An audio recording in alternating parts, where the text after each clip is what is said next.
And it looks like we're recording now. However, this workshop is not on the record of proceeding, the high DER proceeding. The written reply comments will be, and the opening comments were, but today is just for discussion purposes only and to help parties prepare their reply comments. And as well as to help prepare the scoping memo. And so the administrative law judge team is also on this webinar. So the workshop slides were provided in advance. They have been updated just a little bit, and so I'll be providing them again today after the workshop, and I'll also be providing the California Energy Commission's slides. Quick safety notice, note your surrounding emergency exits. If you have an emergency, please call 911, and perhaps these ergonomics checks will help you, remind you to stand up a bit instead of just staying seated for the entire 4 hours. That would be a good idea, and we will have several breaks. So everybody's been muted to start with. If you have a question, please raise your hand and one of our hosts will unmute you at the right time so you can ask it. If you prefer to write, use the Q&A function.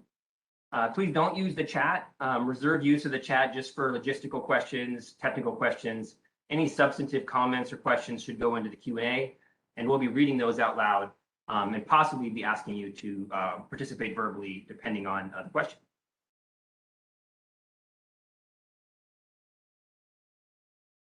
So I'd like to turn it over to Commissioner Hauck. I'm going to go ahead and unmute you and stop sharing the slides. Thank you, Rob. So good morning, everyone. I'm pleased to be here to open today's workshop where we will be discussing the scope and schedule of what we're referring to as the high DER proceeding. As stated in the OIR, distributed energy resources, or DER growth in California is expected to increase in the coming years. Policies and programs driving widespread deployment of electric vehicles and EV charging infrastructure are a particular driver for high DER growth. California's climate and electrification goals are expected to result in millions of new electric vehicles by 2030. Governor Newsom's Executive Order N7920 sets a target for 100% of new cars and passenger trucks sold in California to be zero emissions vehicles by 2035. We also expect other DERs that can shift load like dispatchable electric appliances, demand response, and battery storage to continue to proliferate in response to existing and new state policies and evolving markets. In light of this high DER future, we have launched this proceeding to serve the overarching purpose of revising utility distribution planning and operations to accommodate a high number of DERs. Within that purpose, there are multiple sub-goals such as operationalizing smart inverters, I cannot talk today, leveraging tools like the integration capacity analysis to guide siting and electrification load, incorporating DERs more fully into utility distribution planning, leveraging more accurate DER forecasts to plan grid investments, improving the process for utilities to seek commission approval of their grid modernization investment requests, consultation with local governments on distribution planning when and where needed, with particular examination of how to better include disadvantaged communities, tribal communities, and rural communities. Exploring whether alternative distribution system operator models would provide net ratepayer benefits, and redefining the distribution investment deferral framework. As you can tell, we have set forth a fairly aggressive list of goals for this proceeding, and we are relying on the considerable knowledge and experience of all of the parties gathered here today to help us identify a set of clearly defined scoping issues and a realistic procedural path for achieving the goals of this proceeding. Thank you to all the parties that submitted comments on the scope and schedule. Close to 50 sets of comments were submitted, and I found them to be very thoughtful and helpful in thinking through how best to accomplish the many sub-goals set forth to date. The Energy Division team has reviewed your comments and come up with a set of questions to guide today's discussion. These questions were sent out to the service list in advance of today's workshop, and we focused these questions on areas where we felt we needed additional input from stakeholders. I look forward to hearing from you today and reviewing your written reply comments, which I will carefully consider when finalizing the scoping memo for this proceeding. Before concluding, I want to note that to help us achieve the ambitious goals of this proceeding, the Commission is seeking to leverage two external resources. First, we are bringing on a consultant to perform a series of studies to support the goals of the proceeding. I believe Rob will be sharing more information about how we anticipate utilizing the consultant later this morning. Additionally, we will be working closely with the California Energy Commission to leverage their analytical work on the value and scope of grid services that DERs can provide to address reliability and SB 100 goals. We've reserved roughly an hour at the end of the agenda for the CEC to share more about their role, and we view their participation as being a critical partner in this proceeding. And I want to thank the CEC generally, and specifically Vice Chair Gunda and the CEC Energy Assessment Division staff that are here with us today.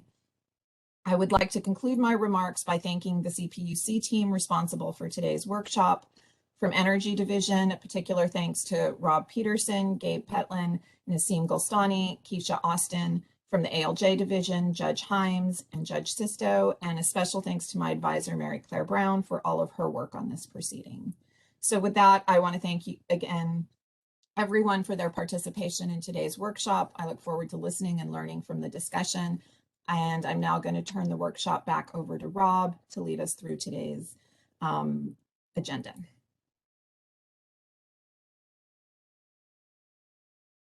Great. Thank you, Commissioner Hauck. I will reshare the slides, and just a note to all the co-hosts, the administrative law judges are co-hosts, and you can chime in at any time. Anyone in Energy Division can as well. I've made the CEC team co-hosts, so we can get a lot of participation from the integral staff to this proceeding. Okay, so sharing my slides.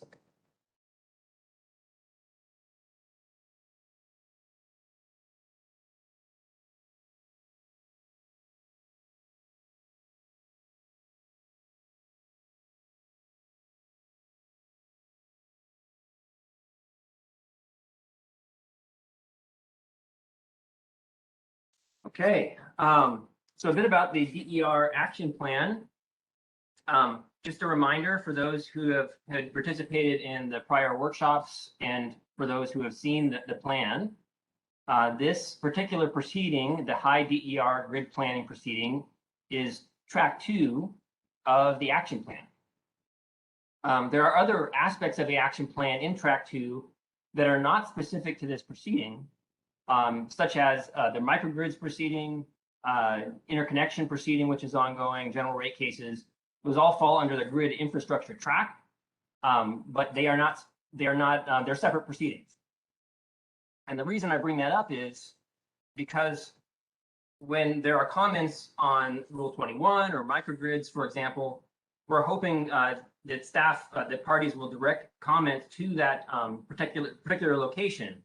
And if it's about the action plan and the role of those proceedings, those comments are due on October 8th. Now for reply comments, opening comments were due in August. And now for reply comments for this proceeding, the high DER grid planning proceeding, also, I think I'll just call it the high DER proceeding, so it's a little so it's quicker to say verbally. But those comments are due on October 7th. So a little bit of guidelines for those comments. They should be replies to opening comments that were specific to scheduling, track organization and phasing, scope additions or scope reduction. We're hoping the reply comments would also focus on the 7 discussion questions that Commissioner Hauck described briefly today.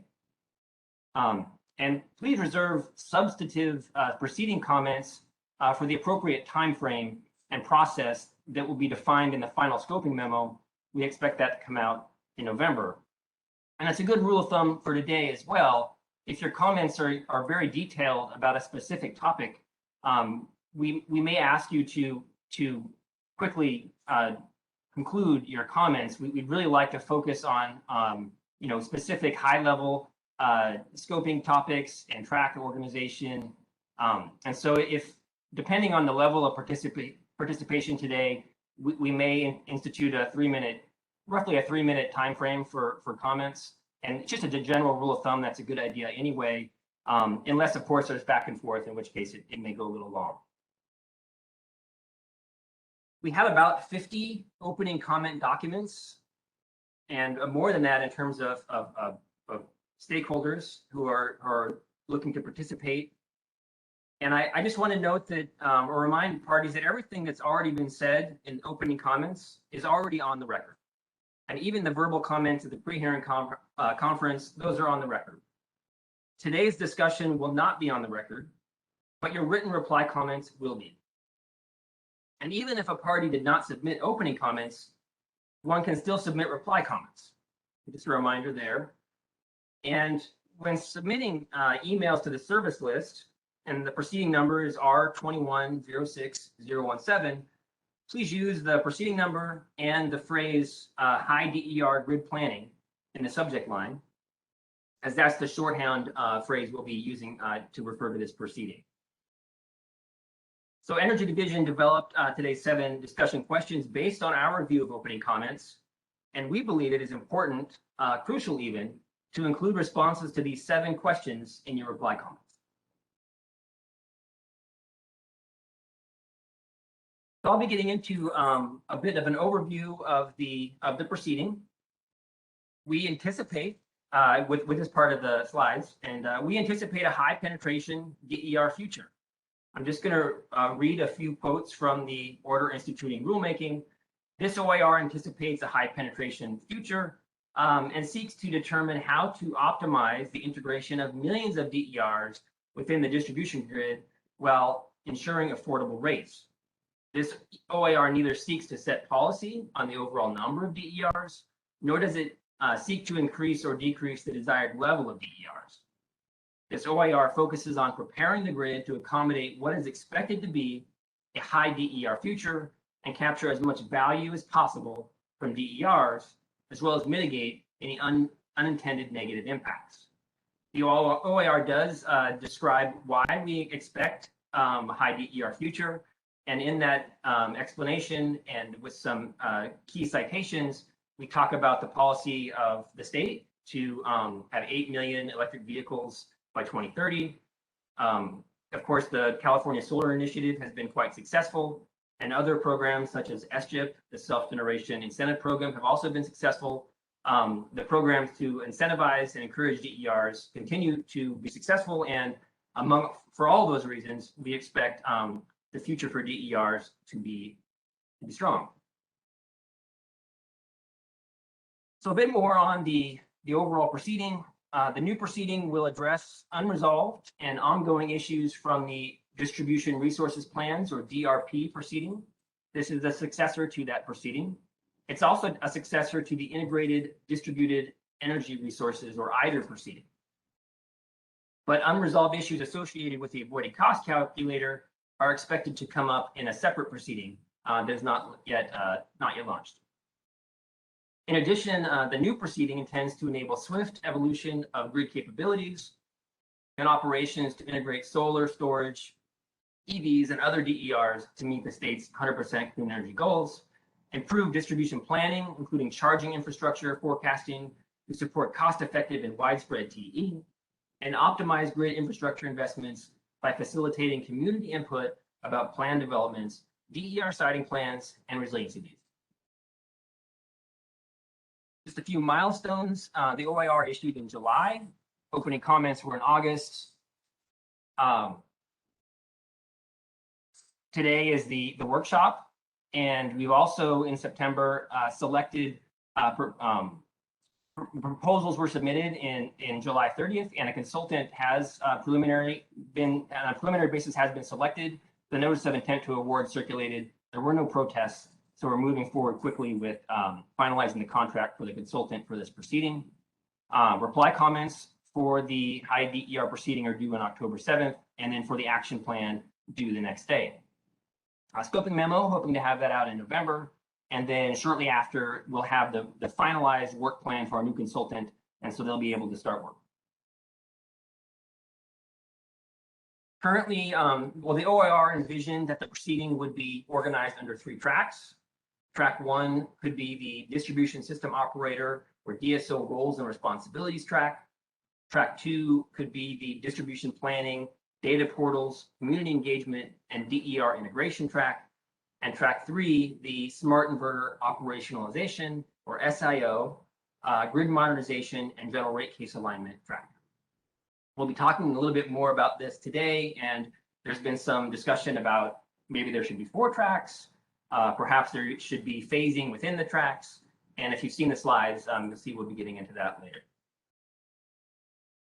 So this particular figure was circulated with the RFP. It wasn't attached to the OIR, but it does highlight the same timeframes that the OIR listed for the various studies and activities.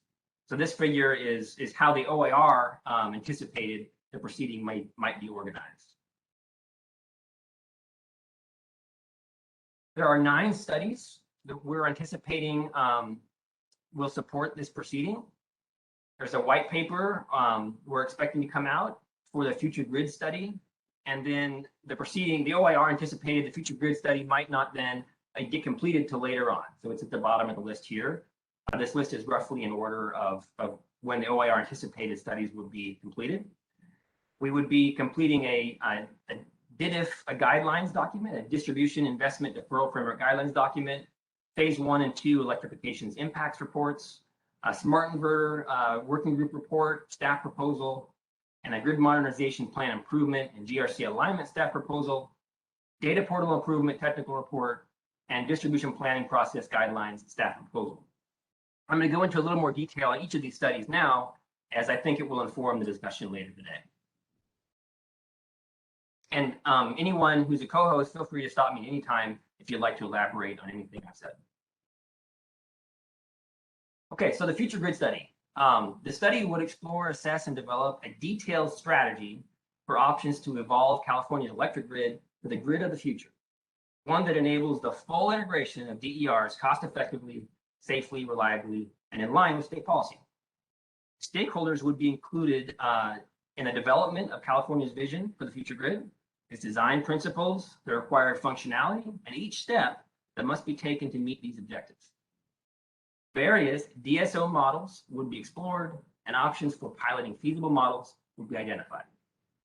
That's the future grid study, including the white paper, which would kick off that process. So track 2, reports and studies. There are several. The DPP Guidelines document would simply document all the existing requirements. Since roughly 2018, the DPP has been running.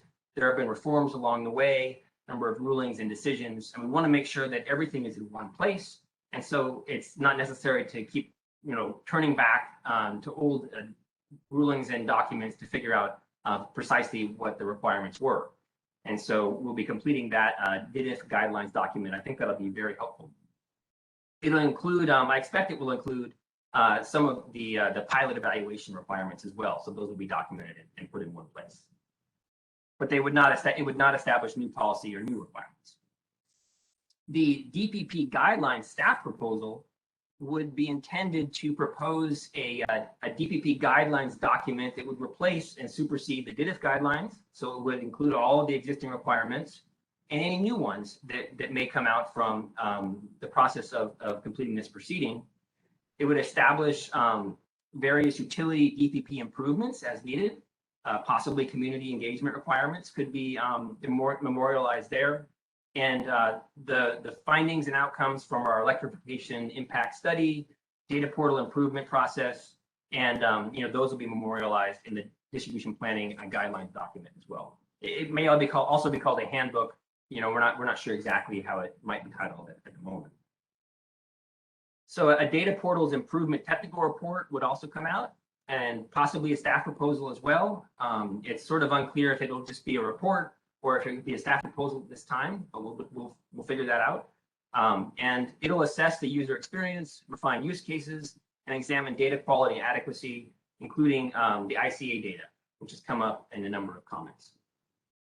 So that's most of the track 2 studies, except for the electrification impacts report. So we're expecting a phase 1, which would be a technical report from our consulting team, and a phase 2 of the study, which would be a staff proposal on what to do with the recommendations and with those from the staff, the consultant study. So we would be estimating the scope and cost of distribution grid build out to support TE and BE goals, so transportation and building electrification. And that would be for the entire grid. but we'll be working out for all the investor-owned utility side of the grid. Is my initial thinking, but we'll be working out the final scope with the consultant as their contract is fully brought on, executed. We'll be coordinating the scope of the study, data collection, and assumptions with other proceedings, as well as the other agencies, such as CAISO, CARB, and CPUC. We hope to inform scenario planning for forecasting, for distribution planning processes, to appropriately account for electrification policy goals. This will have to be done in careful coordination with the CEC, but parties are talking about the need for special scenarios in the near term that would help ensure that long lead time investments can be in place in time to accommodate electrification load. In addition, the study would identify, evaluate, propose approaches to accurately forecasting electrification impacts on the grid and selecting the most cost-effective mitigations. So Smart Inverter Operationalization Working Group, I'll start out with a brief definition that may be adopted by the working group for SIO. So smart inverters in use by grid operators to manage the distribution grid with all required equipment, deployments, rules, and tariffs completed and operational for a given use case. The definition of exactly what smart inverter operationalization is still not known, or at least is not documented for our state. And so this is a working definition. The working group would hopefully in a report compile a comprehensive list of smart inverter use cases, such as operational flexibility, a term which is difficult to clearly define, and establish priorities for various use cases for smart inverters to provide grid services. Among them, for example, the possibility of deferring new infrastructure and using the DERs for those grid services instead. So to establish elements required to operationalize each use case, integrate the guidelines for high priority use cases into functional requirements for utility and third-party SIO equipment, and then complete a working group report that summarizes consensus and non-consensus issues. So after the working group concludes, we're expecting a staff proposal, and the consultant would help us prepare that. We would propose an SIO implementation plan based on the working group report and based on an evaluation of the merits of DER provided grid services compared to its potentially adverse grid impacts of DERs providing those services. We would propose highest priority use cases in the staff proposal, propose existing or modified DER management system interoperability standards required to implement the SIO implementation plan, and recommend how best to proceed with the consensus and non-consensus issues identified by the working group. So grid modernization plan improvement and general rate case alignment staff proposal. It's another document that our consultant will help with, and how that ties back into smart inverter operationalization and the timing for this report will be part of our discussion today, and how it might relate also to the DSO study is something we'll be discussing a bit later today. So we're anticipating at the moment that this study would identify, evaluate, propose updates to the grid modernization plan framework adopted in the DRP proceeding and implemented in GRCs. The study would propose a detailed roadmap and schedule for DER management systems, associated equipment, and smart inverter operationalization to be included in utility grid modernization plans, and identify and evaluate approaches and propose fixes that enable the alignment of planned investment costs reported in annual distribution investment deferral framework filings and those reported in quadrennial GRC filings. Moving forward, wow, we're way ahead of schedule. So we have a 5-minute break. I was going to plan for 9:50, but it is only 9:30. So we could move forward now and possibly take a break in about, 20 minutes.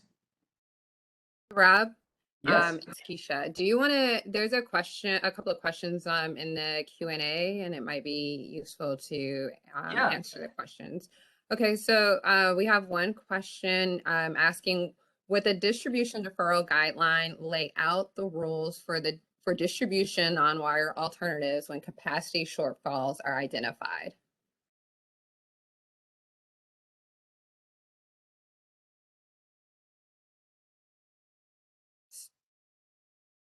I think the DIDIF guidelines would not necessarily do that. They would just document existing requirements for the annual grid needs assessment, distribution deferral opportunity report filings, those DIDIF filings, and possibly some, if there's any existing distribution planning process requirements, such as the year the IPER that's used, the vintage of the IPER. For example, for 2021, the filings, the 2019 IPER was used. So it's a few years old by the time we do that process. But in terms of laying out rules for non-wires alternatives, when capacity shortfalls are identified, I think that could come up in the DPP guideline. So that's the one that would come towards the end of the proceeding and replace the initial document. But I can't say for sure if it would. I think that's something we'll be figuring out. And the other studies are going to be important as we figure that out too. That's the Electrification's impact study, the SIO work, smart inverter operationalization work, and also the DSO study. Okay, so we'll go to the next question in the chat. I'm sorry, in the Q&A.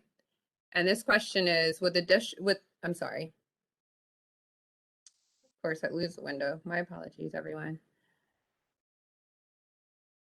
Okay, I'm ready for it now. Please explain the relationship between the SIO, all the questions are coming in, the SIO and the Rule 21 proceeding. I believe that's what the question was. Yeah, that's a great question. So the interconnection proceeding went through, gosh, I guess they were on the 4th working group, and they have a report on that. And the one thing they didn't get through was how to operationalize the smart inverters to provide grid services or to provide complex things like operational flexibility. And my understanding of operational flexibility is without DERs, utilities are able to switch loads between circuits, as an example. They have that flexibility. The question is, how can DERs provide that flexibility? So if a circuit is under maintenance, for example, they still want to provide power with a different circuit. Could a DER provide that similar kind of flexibility? It's a debated topic. And so some of these really hotly contested and complicated areas still haven't been figured out. And once they are, things like deferral services, where the DERs can be dispatched to provide at peak, such that when lines are expected to be at capacity, and so they might need an upgrade, those upgrades might be avoided. Those types of dispatches are not currently possible. The standards aren't decided on, including, I believe, the DER management system standards that would allow for interoperability between smart inverters and aggregators, et cetera. So all that has to be figured out. And so it was proposed during the interconnection working groups that these topics go into the DRP. And the DRP has now become the high DER proceeding. And so that's where this topic area fell. I see Gabe's showing his video, and is there anything you'd like to add on that? He's got a bit more expertise in the area. No, Rob, I think that's great. There is a relationship between these two proceedings. Standards were developed for smart inverters in Rule 21. And as you said, operationalization is the next step in how we get value out of smart inverter advanced capabilities and functions. So nothing more to add, but thank you.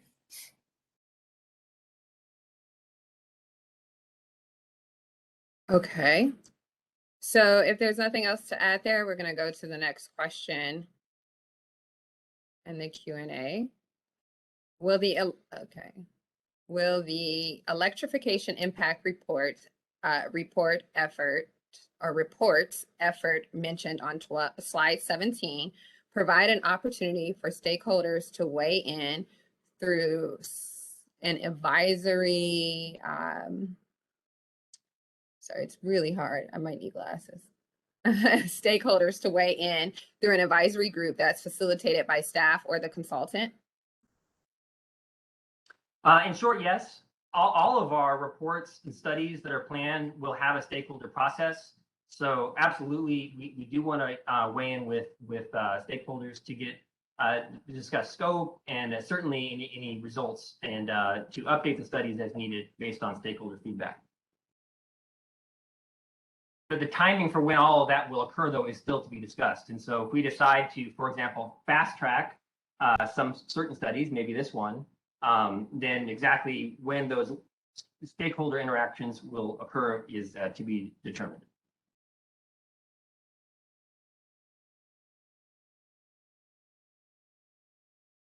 Okay. I don't know. I haven't seen if there are any hands, so I don't know if anyone else sees some questions or any hands raised. I'm I going see to a go few back. more questions. I can go to the next one. Yeah, could you? From I Ben have Schwartz, will the proceeding consider ways to achieve the optimal siting of DERs necessary to reduce the amount of distribution and transmission build out? I think that's generally the goal of the proceeding. It's sort of the meta goal. But Rob, if you want to say anything more, please do. Yeah, that's something we've been working on for several years now, especially through that distribution investment deferral framework process. That framework is still in place, and determining how to appropriately value DERs so that there's a level playing field between DERs and traditional infrastructure is something that is a high priority for us. Okay, I can see now. So Ed Smeloff has a question. Would it be possible to assemble the independent consultants' reports to each utility's DITIF filings in a single location? Maybe. That's an interesting idea. So I think what you're hoping is that instead of having the service list be the source of all the different independent professional engineer or independent evaluator reports that come out of the DITIF be on a website. That's a great suggestion, and we'll take that one and consider it. Okay, so the next question is from Jen No. For certain DER use cases that involve grid mod investments that may not already be included in IOU proposed or ongoing plans, could that be considered in this OIR?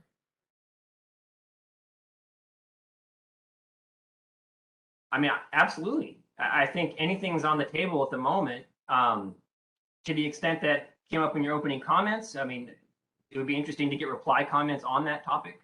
And to the extent this relates to the overall high-level scope of the proceeding, which is what we're trying to hash out, or the questions we're discussing today, would like to see, possibly more reply comments on this area. But that certainly seems like something we could investigate. Okay, we're going to move to the next question. Kurt, thank you, Kurt Johnson. It's mentioning there might be an issue with the Q&A.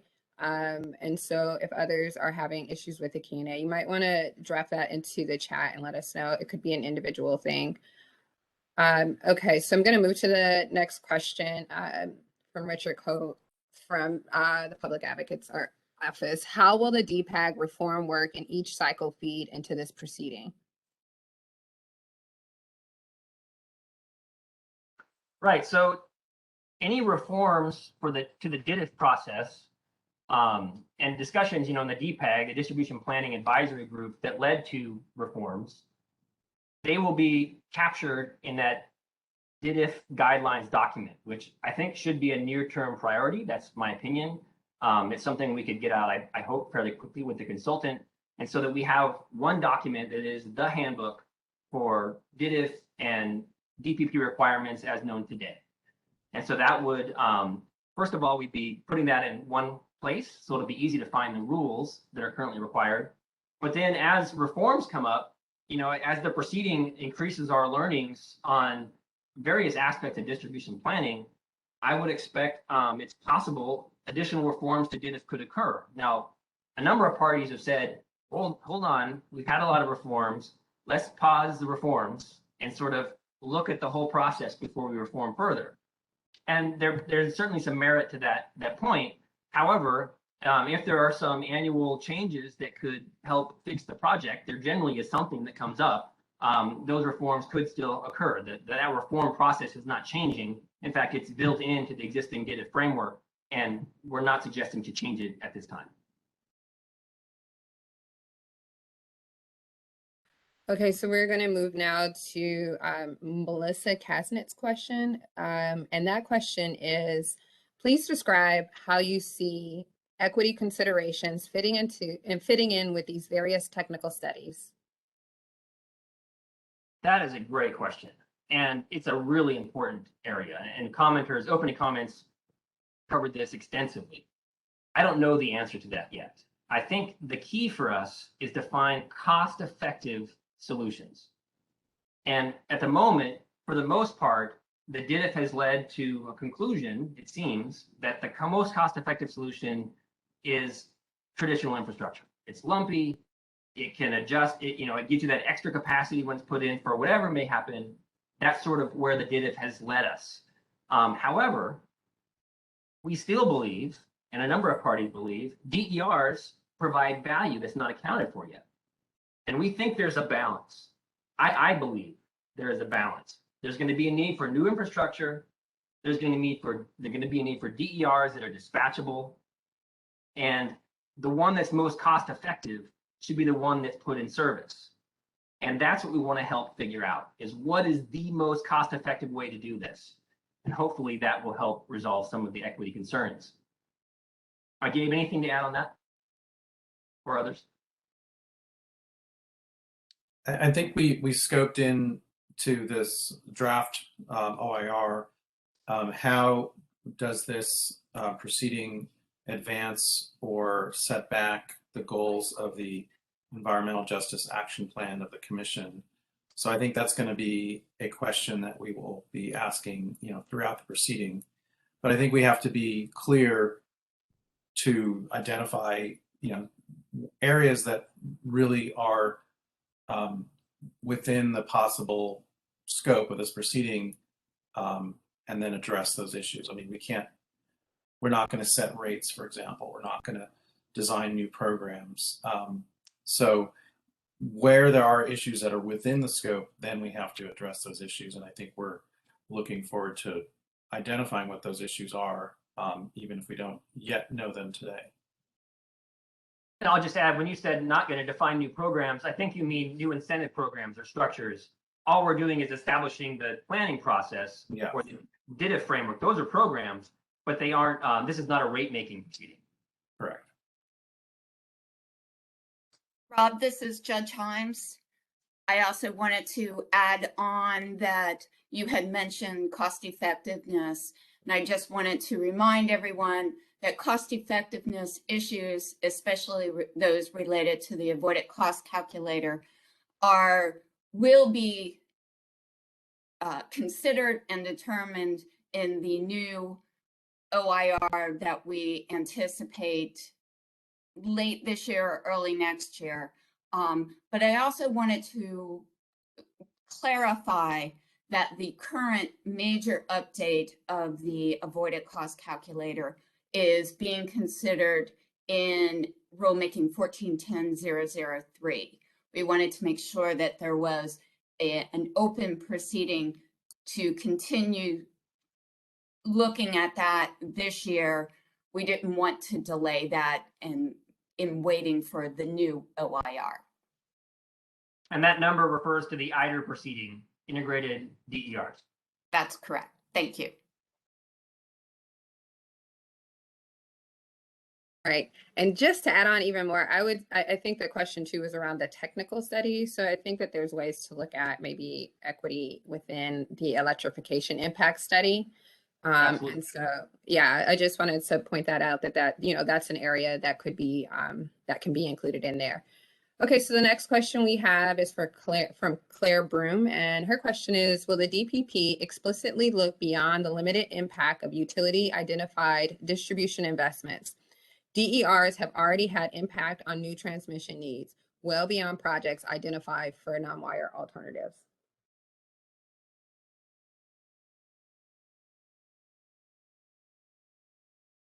I mean, I think in short, yes. I don't know how to elaborate on this. I think we want to look at how DERs can be cost effective in supporting the grid as we electrify. And looking at historical actions or builds, I don't think will be the focus. It's really looking at projects for the future. But I don't know if that fully addresses the question. Are you reading something different there, Gabe or Keisha? No, I think what you said is correct. I mean, the proceeding as a major focus is asking the question, how do we get more value out of the high future of DRs that we expect? And so that includes not just looking at distribution deferral, but looking at other potential grid services that DRs can offer. So for example, the smart inverter operationalization, we're all kind of going to struggle with that one today, is very much about, I think, this question. What value can we derive from the advanced functions of smart inverters and how they can dispatch DRs to do services? And so I think that goes beyond looking at only distribution deferral. And I just want to go back to the question on equity as well. It's such an important one, and it certainly comes up a lot. And Keisha's addition was right on point. And so we believe that community outreach is going to be a big part of this proceeding. Party comments clearly are saying showing how important community outreach is.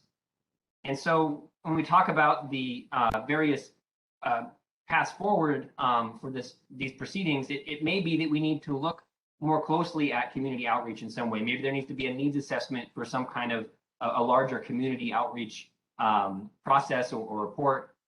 These are things we're thinking about, but I think engaging communities, disadvantaged communities, especially ES and J communities, we want to make sure that happens. And so that hopefully that helps address your question. Okay, we have one question, well, a couple more questions. So Rick Thies, I'm gonna frame it because and as if this question applies to the DITF and the way that we look at cost effectiveness. And the question from Rick here is, should environmental and social costs also be included in cost effectiveness?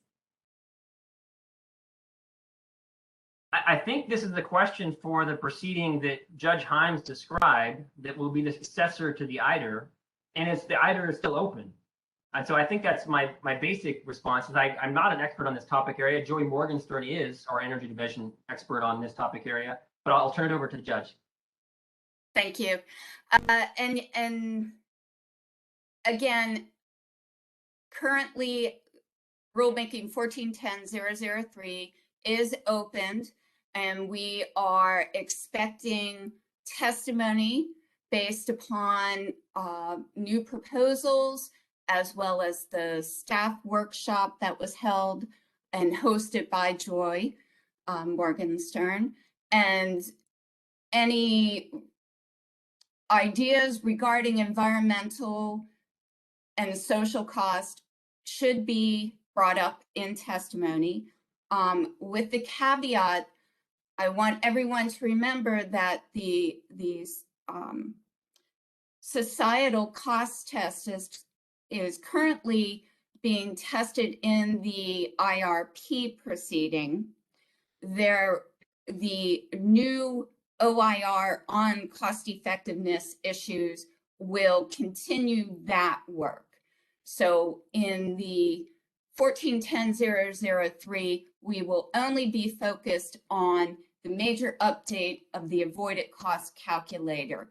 The continuation of the review of the societal cost test will be performed in the new OIR that, again, we hope to open up late this year, early next year. Thank you, Rob. Thank you.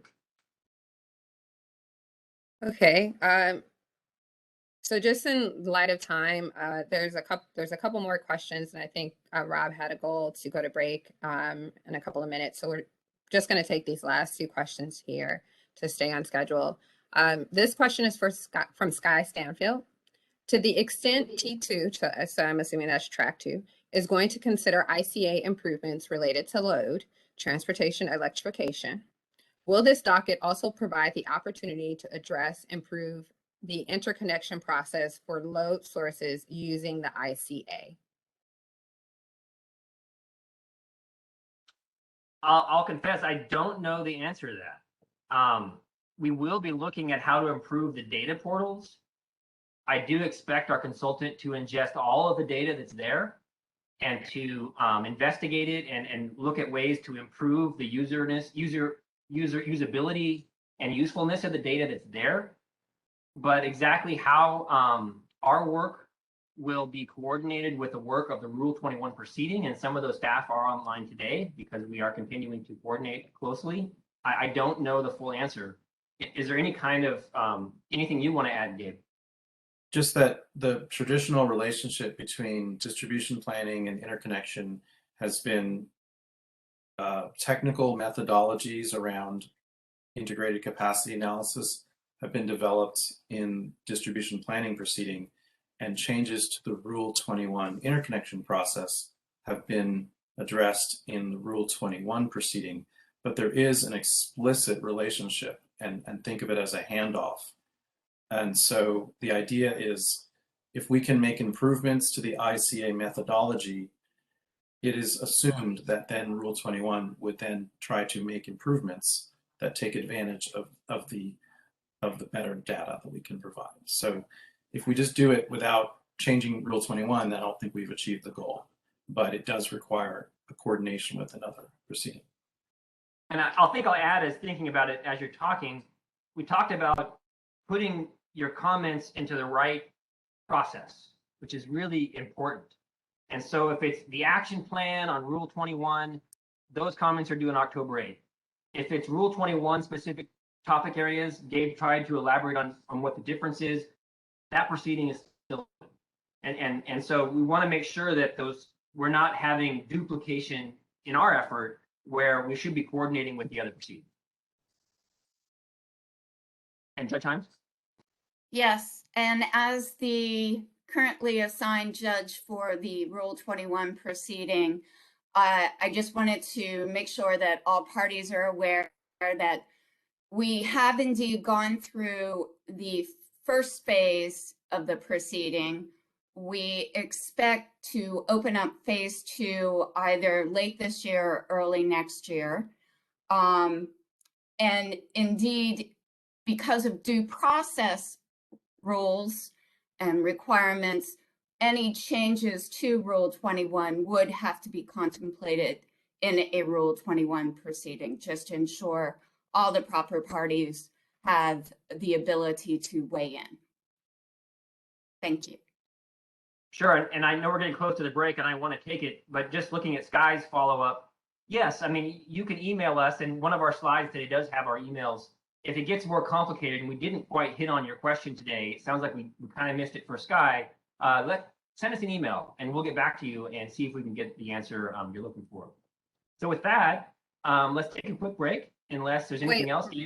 Go ahead. Yeah, there's one more question. I think this is Bill Peters from PG&E. I'm not sure, but there's this one last question. We might as well get to it, folks, if you don't mind. How to prepare for a high DER future makes a lot of sense as an overarching purpose for this new proceeding. Can you speak a bit about how you see this proceeding also helping prepare for a high electrification future?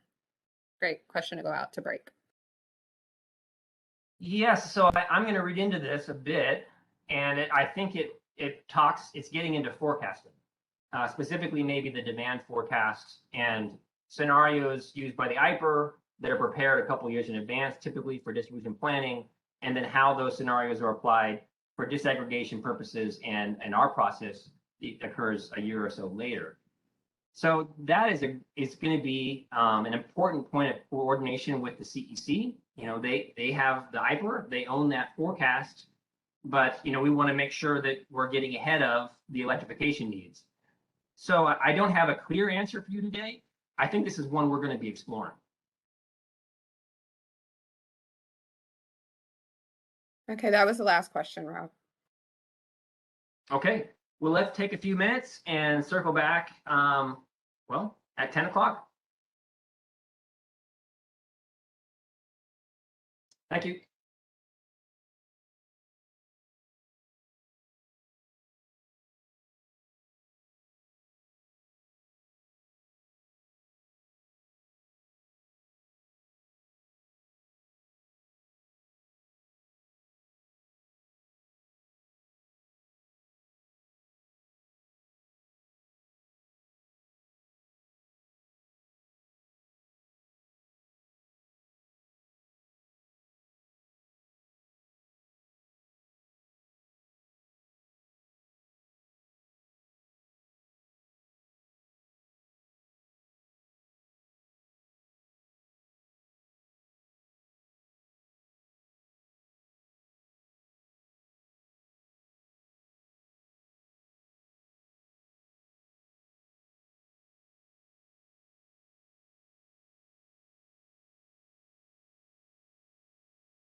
All right, welcome back.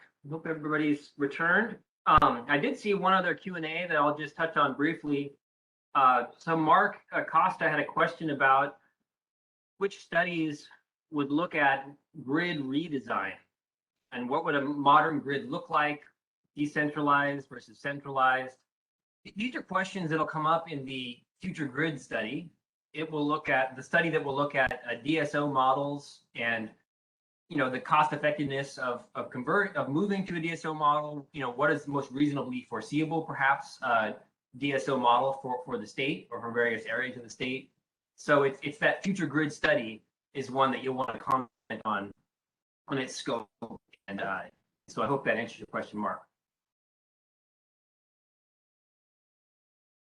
So moving forward here in the process, we're doing pretty well on time. I'm going to get into the 7 questions that were circulated. I'm moving the slide ahead. I'm going to go ahead and share the slides, and I may turn them off here in just a moment. I hope parties have access to the slides as well.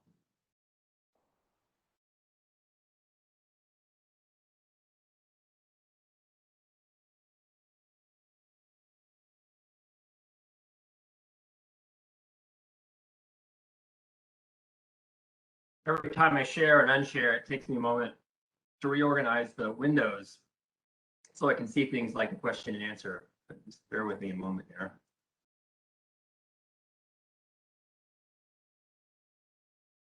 Okay, so discussions about scope and schedule. We have 7 questions. The first on near-term activities to prioritize. The second on interdependencies among planned studies. And 1 and 2 closely relate, and so I'll be talking about them together. A question on community engagement, and then several questions regarding smart inverters. Should we add cybersecurity? Many parties, strong opinions that we should. Should we look at DERMS, specifically interoperability in that working group, and then other issues that may come up on SIO. And finally, a discussion on grid modernization, general rate cases. Some parties have had questions about whether the grid modernization framework and plans should come out of general rate cases. And so other parties have thought perhaps should be considered out of scope for this proceeding.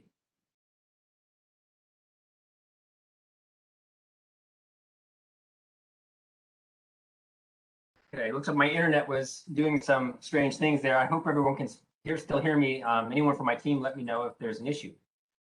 Discussion question number 1. What near-term activities should be prioritized, and how should the tracks or schedule be modified to prioritize it? Should a new track 1 be developed for near-term activities? So I'm not going to read through A to F, but generally I hope Gabe or Keisha, are you able to still hear me? Rob, we're able to hear you, but you are breaking up a bit. Okay. Are you? Hopefully my internet continues to function. If not, feel free to step in for me on some of these topics. But so should we be aligning forecasts? Is that a near-term priority? And if so, how should it be prioritized? So aligning forecast used for distribution investment planning to reflect state electrification policy, which is expected to increase grid needs substantially. Should that be a near-term priority? Should a strategic long-term, long lead time transportation and building electrification grid investments process be prioritized? And if so, how should it be? And how should the DPPs change? Should the proceeding prioritize IOU integration of DERs into their standard distribution planning processes? And if so, how? Should work on the data portals be prioritized? Or should smart inverter operationalization be prioritized? And if so, how? Or aspects regarding grid modernization and the general rate cases? Should data sharing be prioritized? How should data sharing Could it be improved among the among the utilities and the agencies? Should that be prioritized? And before we launch into this question fully, I just want to have a look at question 2 as well. So in what ways is it important that specific findings from the following 3 study areas inform the grid modernization plan improvement and general rate case alignment staff proposal? So if we wanted to have various study areas inform that track 3 item, we would want to move that track 3 item towards the end of the proceeding and perhaps adjust the future grid study or the SIO work or the electrification's impact study accordingly so that we can prioritize things and then perhaps end with a look at grid modernization.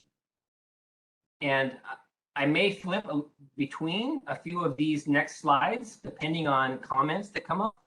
I'm hoping parties have already seen them, but each of these slides, again circulated in advance, show different versions of the potential track organization and scheduling.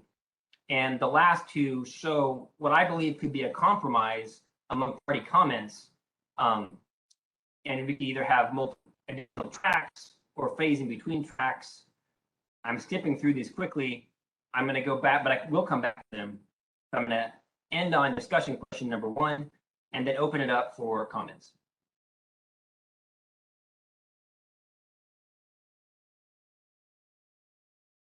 So team, help me identify if any hands go up. I'm monitoring the Q&A to see if anything specific to this question is coming up. It looks like Lorenzo Christoph has a question, and we should probably say, please identify which organization you represent, and then also please be specific as to which question you're addressing. So I'm unmuting Lorenzo. Go ahead, Lorenzo. Got it. Thank you, Gabe. Lorenzo Christoph. I'm an independent consultant working with the Climate Center, and we submitted opening comments last month.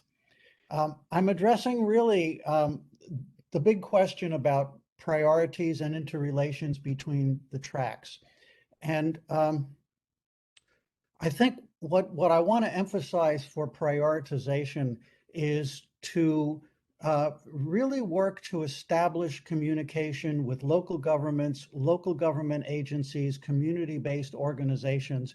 I think it will be a challenge to bring them fully into the proceeding simply because, as many of us, they have bandwidth problems. They don't have necessary expertise in commission proceedings and the subjects of this, and yet their actions will be absolutely crucial to goals like decarbonization and resilience and equity. To give you a specific example, a few moments ago before the break, we were talking about electrification, and that's part of your question too, relationship about electrification. And I think the underlying framing of that question assumes that electrification means increased demand on the grid. When I think about the possibilities, many electrification initiatives will be initiated at the local government level as they think about, say, housing retrofits, building codes, mobility services, and things like that. And I think there will be a lot of interest in the locals to be able to use local resources to offset the electrification demand they create, rather than creating a whole lot of new demand on the grid. I'd like to see this proceeding move to make it a lot easier to do those kinds of local solutions. And I think, but that will take bringing these parties, the local entities, into the conversation very deliberately. So I would request that you prioritize how to bring them into the conversation. Thank you. Thank you, Lorenzo. I just want to show a slide here that might make sense based on your comment.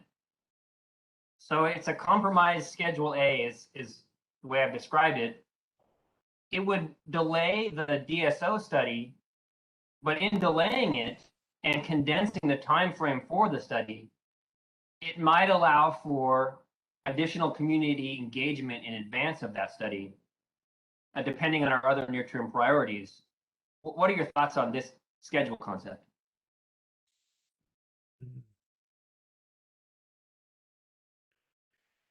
Well, off the top of my head, I guess I'd have to think about it a little bit more. So thanks for the suggestion, and I'll address it in comments. Or if I think of something later, I'll raise my hand again. Sounds good. Thank you, Rob. Welcome. We can go to Jen. No, Jen, let's see. I'm going to unmute you. Maybe I'm not. Okay, it won't let me unmute Rob. Yeah, I'm looking for his hand up. Oh, here's Jen. Yep. I'm trying to unmute him as well. Am I unmuted? There. Jen, go ahead. Yes, we can hear I you. kept clicking unmute me and it muted me. Yeah, I think everyone's clicking mute and it like goes on and off, possibly. Yeah. Can you hear me okay? Yes. Yeah. Thanks, Rob. Thanks, Keisha. This is Jin from CISA, and yeah, I think we're in the camp of wanting to have a new track rescoping for near-term activities. Definitely supportive of a lot of the bigger picture questions and the reforms that might be needed. And just learning throughout the DITIF process, I do identify some near-term opportunities for things like transportation electrification investments, where looking at how they're modeled and planned for grid infrastructure investments. There could be opportunities to evolve that so that VGI solutions, storage, other DERs could potentially be smartly deployed to mitigate those. And so I do see ways to pivot what we currently have for that purpose. And so I'm definitely supportive of that. And there are additional opportunities for DER aggregations as well. I know that was one of the questions. And so not to have that wrapped up in some of the bigger picture DSO and fundamental, distribution planning process questions would be, I think, a smart way to track and schedule this proceeding. And then the kind of following up on the previous question I had around, grid mod investments. I raised that question because I'm wondering whether it's in scope to consider things like, billing and settlement infrastructure that might be needed that you might typically cover in a rate case proceeding or demand response proceeding that could enable DR aggregations further, even if it's not necessarily just for distribution services. It could be for system reliability, system capacity, but that still falls, at least as I view it, as within the framing of this proceeding as accommodating DERs. And so I know that that's been an issue when it comes to enabling, sub-metering approaches, or at least cited as such, or, allowing for exports to be settled and allowing market participation of DERs in that way. And so I think that's one of the questions I have throughout this workshop.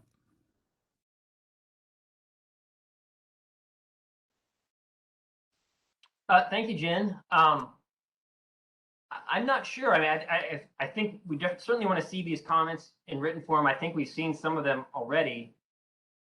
How we look at things that would affect tariffs or rates, as opposed to, within this proceeding, which is not rate setting. I guess that's sort of my general question, is what is possible within a quasi-legislative proceeding. So that's one thing I'd like to raise.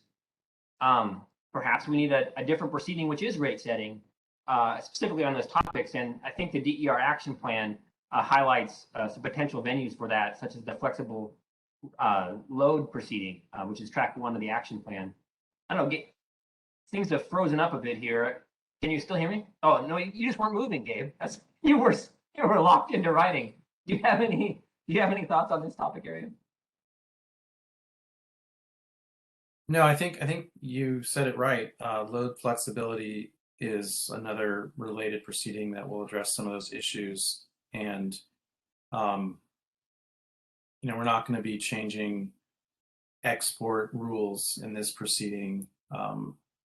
So I think we have to focus on the distribution planning and the question of how do we integrate DERs into the grid and derive the most value.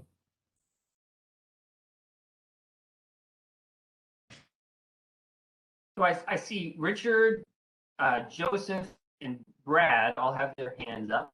I'm going to start with Richard. I'm unmuting Richard. Hi everyone. Can you hear me okay, Rob? Yeah, we can hear you. Hi everyone, it's Richard Coe from Cal Advocates. I just wanted to make a couple of points on specifically on the scheduling aspects. Generally, we support the tracks being run in parallel rather than sequencing them. In particular, on the DSO models, we think that work should commence upfront and can be run in parallel to tracks 2 and 3. Obviously, they're different types of focus, but have interrelationships. We think that generally, I think we were happy with the original track breakdown and schedule. I think we think that there can be the possibility of accelerating particular elements within tracks. So, for example, the DRP data portals work could be moved forward within track 2, but we don't think that needs a separate track. We generally like the idea of the work on grid mod and the GRC alignment. Perhaps it doesn't need to be upfront, but that should be in there somewhere rather than having it removed. Yeah, I think that's generally our views. Generally, we were pretty happy with how it looked originally. Great, thank you, Richard. I'm going to move on to Joseph. Good morning, everyone, and thank you. I appreciate the opportunity to weigh in on these two discussion questions. I represent a group of CCAs in this docket, approximately 5, which collectively serve 1.7 million accounts. I think as folks are aware, CCAs are growing in the state and are, if not already, are close to 50% of PG&E's load and continue to grow. And when I think about this question about what may be near-term activities to prioritize, consistent with the comments we sent in, we are very interested in seeing those data portals become more accurate. In particular, there has been instances where CCAs have gone to work on resiliency initiatives in their communities, and the portals are just out of date, and by the time they find that out, significant staff resources and time have been wasted. And so when we think about near-term activities, we would support the idea of kind of peeling off some of these data portal issues and trying to address them sooner rather than later. One, because once we make a decision on what may need to change, it takes time to do that. And quite frankly, we need to be bringing more resources to bear on these problems, not less. I mean, we really look at this as an all hands on deck situation. How can all parties increase resiliency, reliability, and also decrease and control costs? And we think one of the best ways to do that is ensure that not just utility capital is being brought to bear, but in order to bring that capital to bear from all of these various third parties, including CCAs, we need data. And so while we're chewing the fat on a lot of these bigger picture items, we really do feel that data access and increasing the quality of that access is very important. And also is kind of a no regrets. I mean, the more data third parties have to assess the situation, the more they can also help all stakeholders assess the situation, right? I mean, it's sort of, if we don't have data and only one party does, the commission and everybody else is sort of at a disadvantage in this conversation. So, sort of in responding to question 1, we thought, the data portal improvements is something that we should look at. And then earlier you asked about sort of the revised schedules, when I look through those and I haven't had a deep opportunity to ponder them, I did like compromise schedule A. We don't want to maybe peel off everything into a separate track, but the schedule itself seemed to be reasonable in addressing these issues. And so since you asked some people to comment on that, I thought I would. And that's it. Thank you very much, Joseph.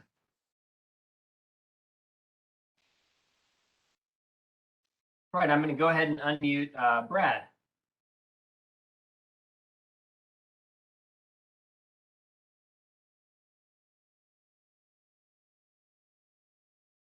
Yes, good morning, Rob. Thanks, and thanks to everybody. Brad Hebner with the California Solar and Storage Association, CalSA.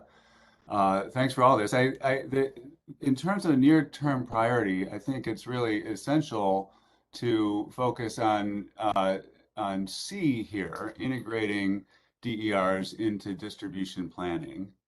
And I really want to emphasize that that's not the same as improving the DDIF process. And in fact, I think it's quite different.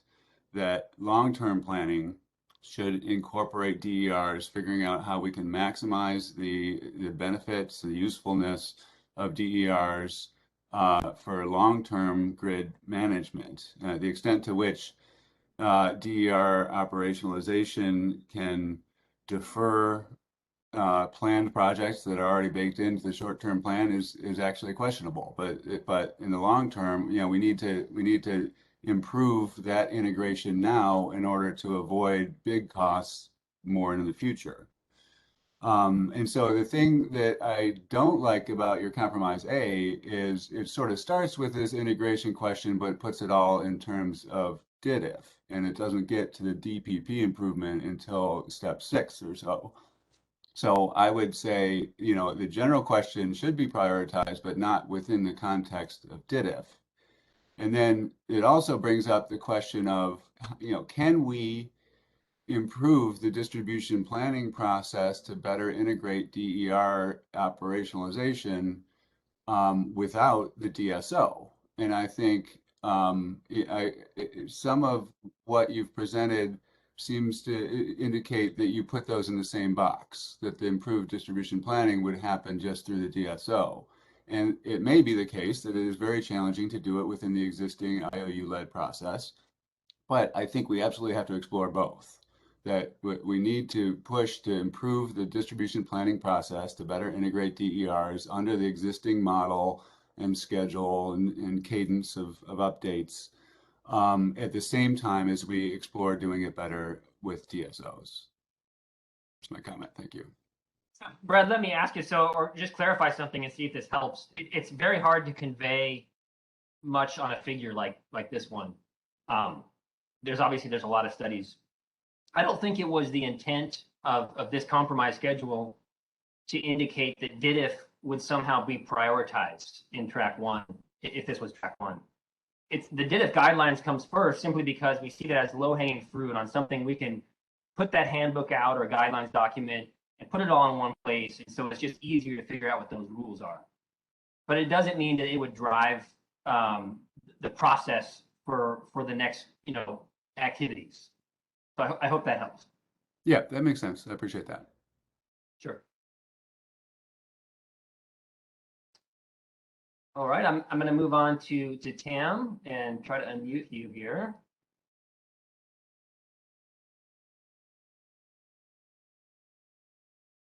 There we go. Thank you. Good morning, Tam Hunt, Green Power Institute. Definitely agree that it's probably better in this case to have parallel tracks rather than sequential. And there's obviously a lot here to discuss, but I'd say the two that pop out as kind of near-term priorities for GPI are, yes, improving ICA to make it actionable. That's been our priority for a number of years now. We know it's underway. There is a recent ruling to, improve the ICA actionability, but certainly there's more attention that can be made on those issues in the near term. Second is the DSO discussion. That's another big one. And the sooner, the better for beginning that conversation. We see a lot of potential there.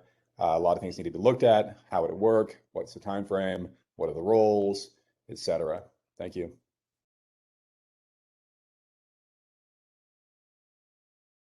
Thank you, Tam. Turning now to Sky.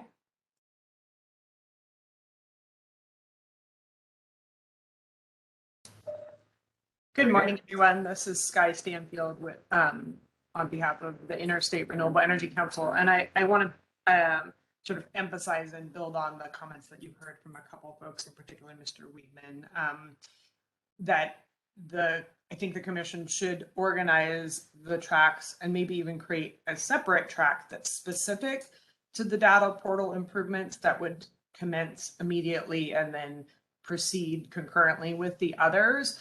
Like Mr. Weedman noted, that I think all of these tracks are going to be all the work being done in that has been identified here is going to be reliant on good information transfers in terms of people having a good understanding of what the issues are. And so getting a good data portal that has the right information in it and that's updated frequently and is accessible is going to inform all of the other activity and help people understand what sort of choices need to be made. And so I think getting that portal up and running or improved, I guess I should say, it is up and running to some extent now.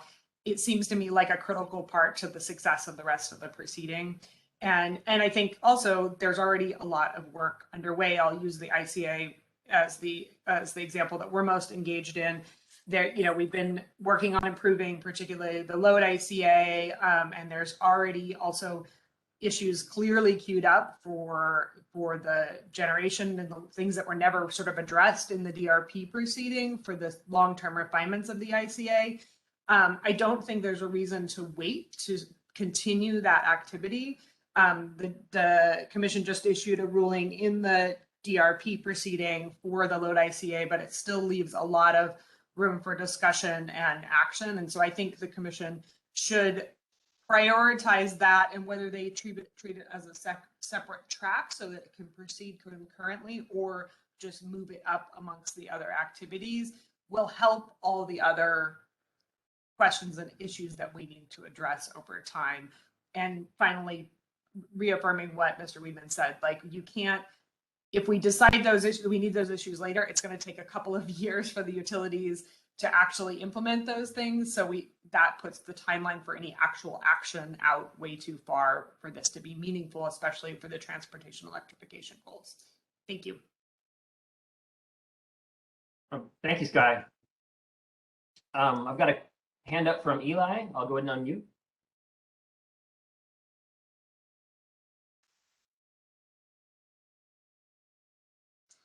Hi, Rob. Are you able to hear me?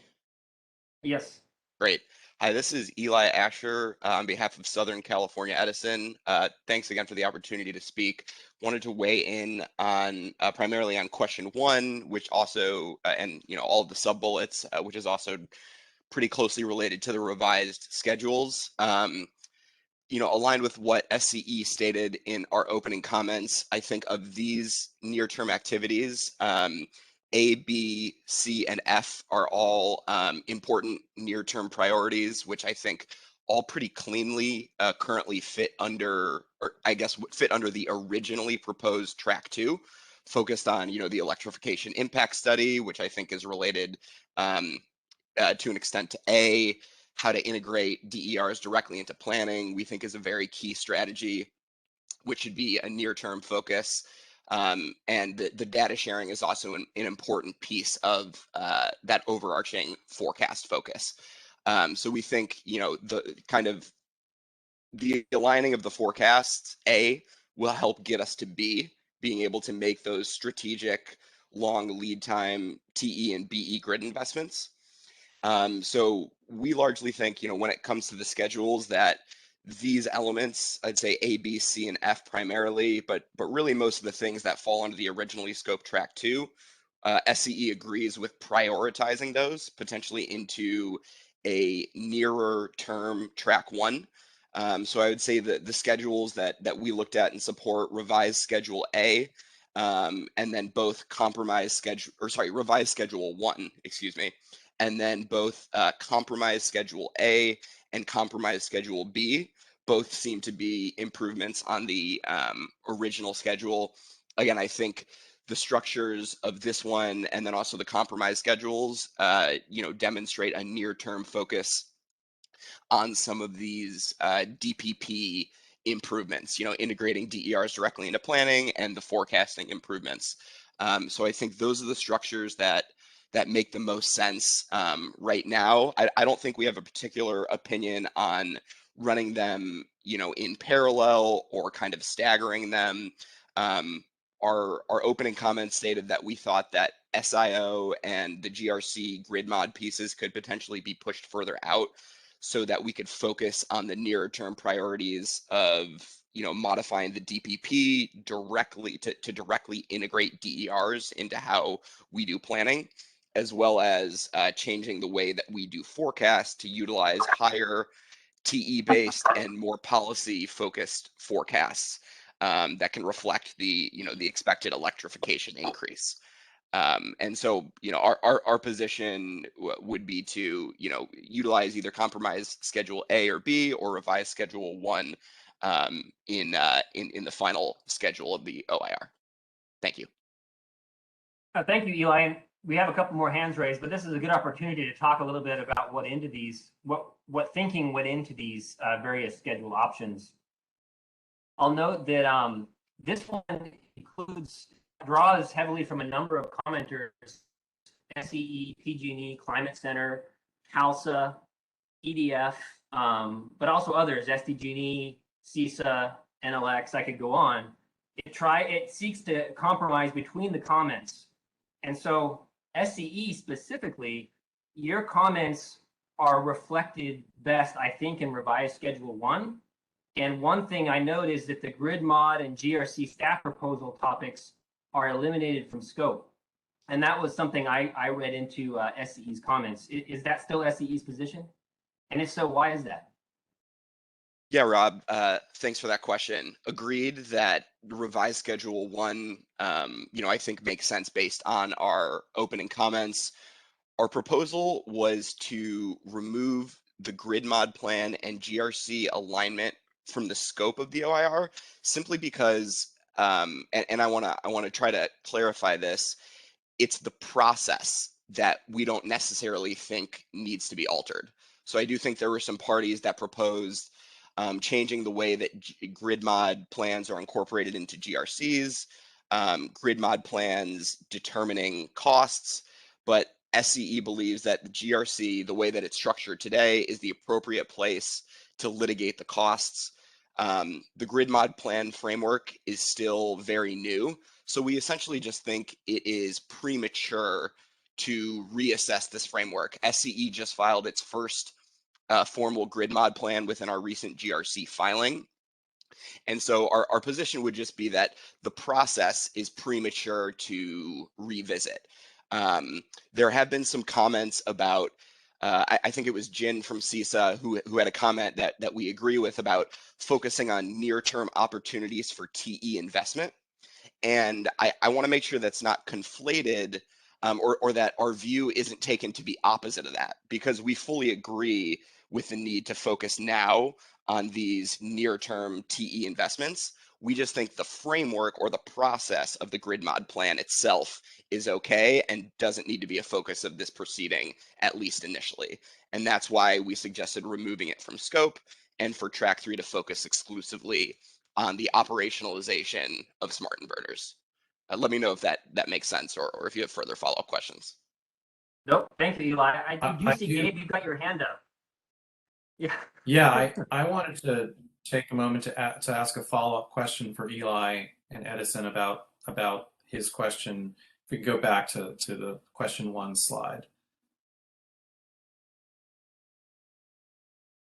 Okay. So regarding question 1B,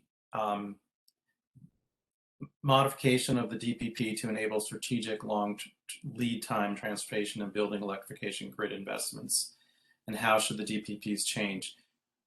This is a pretty big change, and I think you've articulated, why you think it's important. Could you go a step further and share how do you imagine cost recovery of these investments being handled? In which proceeding, and what is the role of this proceeding regarding what your proposal is for cost recovery? Thanks, Gabe. And I don't know if at this stage we have a well thought out, robust, position on cost recovery. I think we would probably recommend that that exact question get taken up, within the near term activities of this OIR.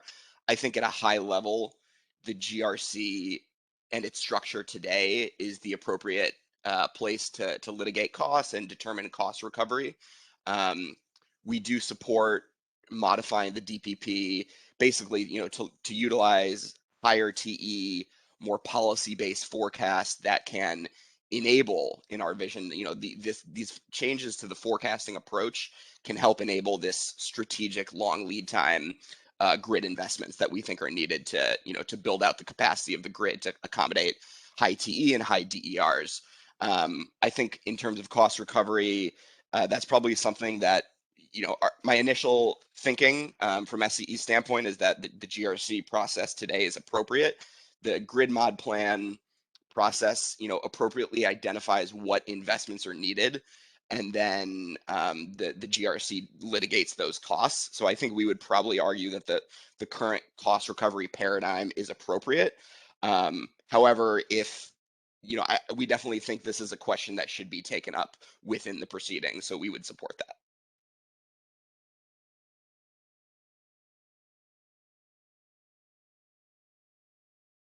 Any follow-up there, Gabe? No, thank you. That's helpful. Let's get to the next. Thank you, Eli. I'll go ahead and move on to Elizabeth.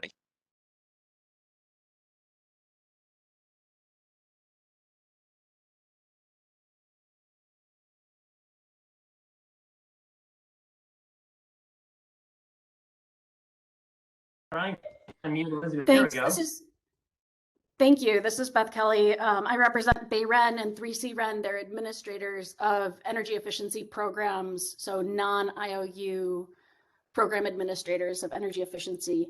And just touching on and I think that this is consistent with earlier comments as well, just on the data portal use cases and data access, we just want to make sure that energy efficiency, not just IOU administered energy efficiency, will have data access, so administrators and implementers access, and just want to have that reflected. Thank you. Great. Thank you, Elizabeth. I want to note also that there's a question in the chat regarding near-term adopters and possibly being penalized. This came from Marion. I'd like to hear more about that and maybe understand who you represent and your position. So I'm hoping you may raise your hand. In the meantime, next we have a participant with his or her initials, AD. I'm going to go ahead and unmute. Hi, Allie DiTrio with the Microgrid Resources Coalition. Sorry, I'm on my phone, so that's probably why only my initials are showing. Thank you so much for these great questions and for all of your work to try and organize this proceeding. I know that there's a lot of really big, meaty issues, and it's really hard to prioritize. I just want to amplify what several other commenters have already said. I do think that data access is critically important. I think Joe Weedman made a really good point that, increased access to data helps us all make better informed decisions. So I do support that being a near-term effort, as well as I think there's public advocates that said, doing these tracks concurrently instead of sequentially, I think that's helpful as well, because a lot of these issues I think can proceed with, are not necessarily needed to all be done first before the next one can proceed. And that would help, make them a little bit more efficient use of our time. I really do want to give a plug to the track one focusing on the DSO. I think it is a longer term, bigger picture issue, but I think it's critical in terms of laying a strong foundation for a high DER future in California to be successful. I think we really need to get kind of those roles and responsibilities and kind of how the utility business model is going to transform in California down so that we really can successfully and efficiently integrate DERs into the grid and follow through with a lot of these other bullet points that are listed on the slide, like integrating DERs more efficiently into planning processes and things like forecasting, etc. But I just wanted to really emphasize that I think we need to lay a strong foundation, and the DSO and probably performance-based regulation, other sorts of metrics that will help help the utilities evolve and support DERs in a much more efficient way and more robust way is really critical. So thank you. Great. Thank you very much for your comments.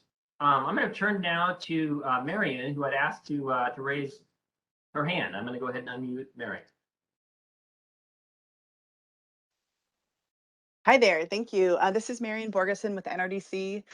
Really appreciate the conversation on this vast array of topics that you guys have teed up.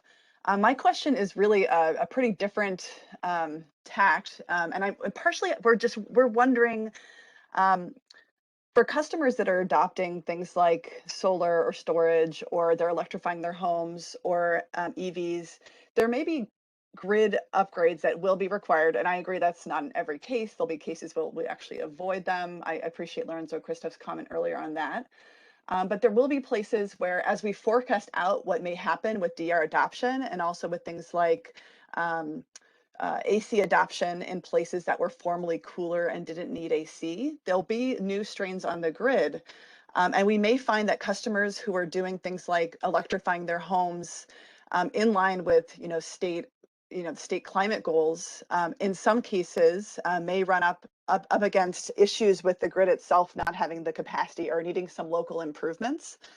And with transportation electrification, there's been efforts to allow some of those costs to be counted as common costs and not required to be paid for by those individual residential customers. So my question is, in this proceeding, is there a place where we can consider some of those early barriers to adoption that maybe over the longer run with this proceeding and with the planning processes and forecasts that will be done, we may eventually figure out, like, yeah, we need to upgrade certain pieces of the system.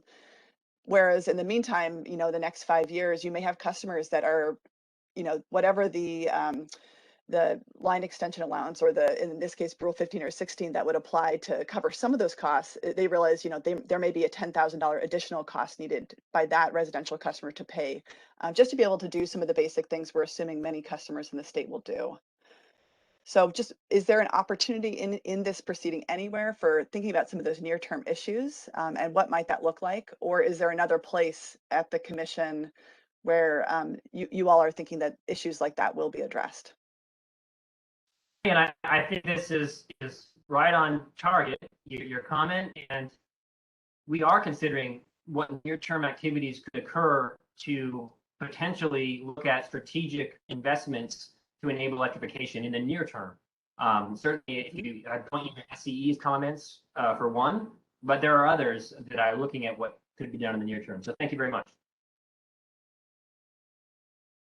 Okay, turning now, just in order of the hands raised, go ahead, Gabe. I was just going to add, also great question.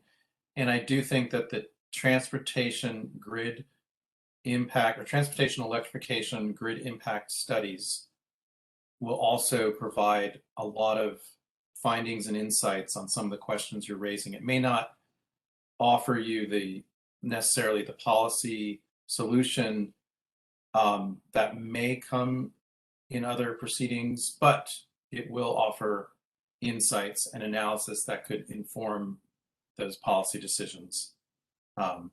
So I think it's a good question. Thank you.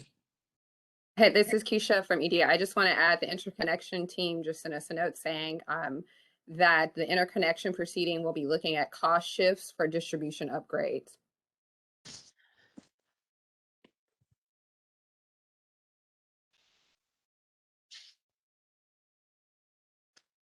Thank you. And so moving forward here in the order I have Robert Perry up next. I'm going to unmute you, Robert. Yeah, hi. My name's Robert Perry. I'm an independent consultant with the firm Synergistic Solutions. I filed opening comments last month. I'd like to fully endorse the comment by Ali Detrio regarding the DSO roles and responsibilities, the foundational importance of that track. Also, the comments that stress that we should start that track sooner than later, and that it's going to be an iterative process. I mean, that really addresses some foundational issues with respect to how do we best develop and deploy DERs. I also want to follow up on Lorenzo Christoph's comments about the importance of community engagement. Again, the DSO track is going to be instrumental in that, and that it's going to be important to establish a co-equal dialogue.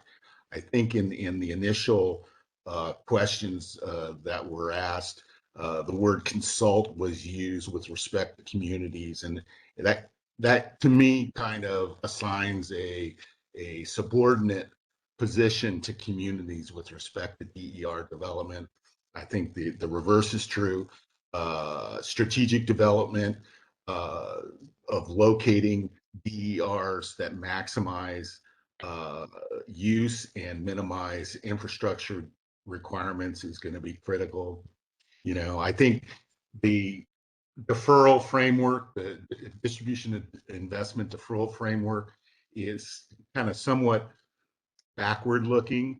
I think what we're really trying to do is we're trying to avoid conventional, traditional, outdated distribution investment, and instead substitute that for proactive, holistic distribution investment that optimally co-locates distributed generation with adjacent load centers. So it's going to be, I would suggest that whatever track, and I also agree that the track should be parallel, that we start the DSO conversation early, we bring in the communities as soon as possible, and that we also leave the option open that there will be more than one iteration of that white paper. Thank you very much. Thank you, Robert. Moving on here to Carrie Smith. Hi, good morning. My name is Carrie Smith. I represent San Jose Clean Energy. We're a department of the City of San Jose. And just to note that the City of San Jose is the third largest city in the state. I want to comment on Mr. Weidman's recommendations on the importance of data portals and improved data access. I think it's really important to accelerate the access to the type of data that we need to help us with our planning to prepare for a high DER future. The City of San Jose is very committed to increasing the deployment of DER. And just a couple of examples, we've expanded EV infrastructure in low-income communities. About 40% of our EV infrastructure is now located or planned to be located in low-income communities. We're also expanding our DER programs to support state resiliency and greenhouse gas reduction. We have a building decarbonization and electrification policy for new construction across the city. And we're also focusing on solar and energy storage located at critical city facilities like fire stations and community centers to help the city prepare for PSPS events. And, you know, as a city, we're close to our constituents and to these facilities that need to be operating either during wildfires or PSPS events. And so that's part of what informs our strong interest in this high DER proceeding and our ability to serve our constituents, both as a city and as San Jose Clean Energy, the CCA, that's a department within the City of San Jose. So thank you for the opportunity to both reinforce Mr. Weidman's comments and our interest in this proceeding. Great. Thank you, Carrie. I'm going to move on to Lorenzo.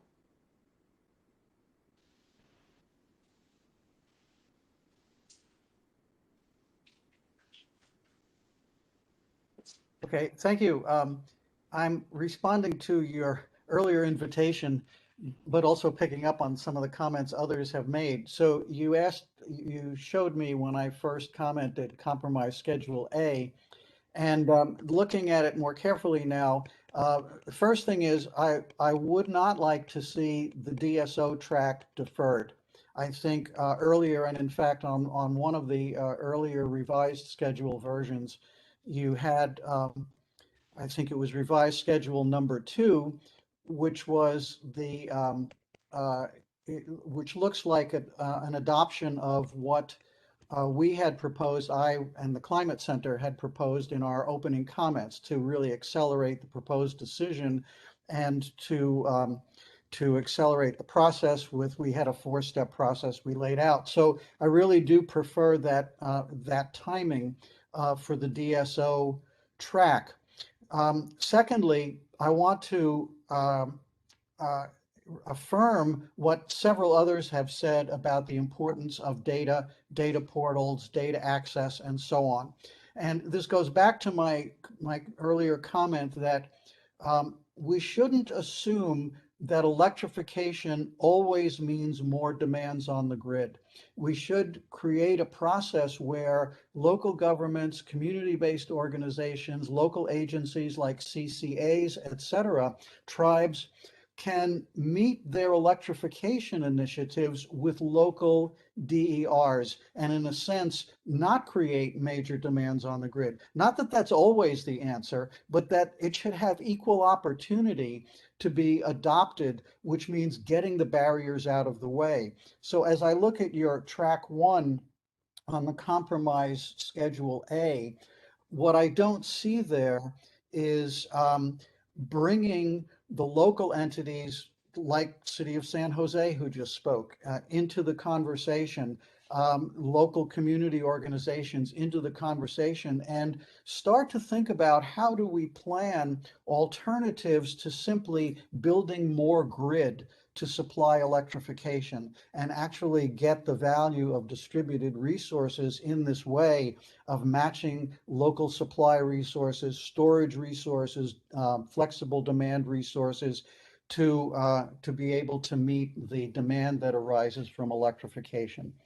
So, and the data portals is essential to be able to do that, as well as starting to have more engaged relationships with the local entities who are going to be initiating these kinds of electrification activities. Thank you. Lorenzo, one follow-up question.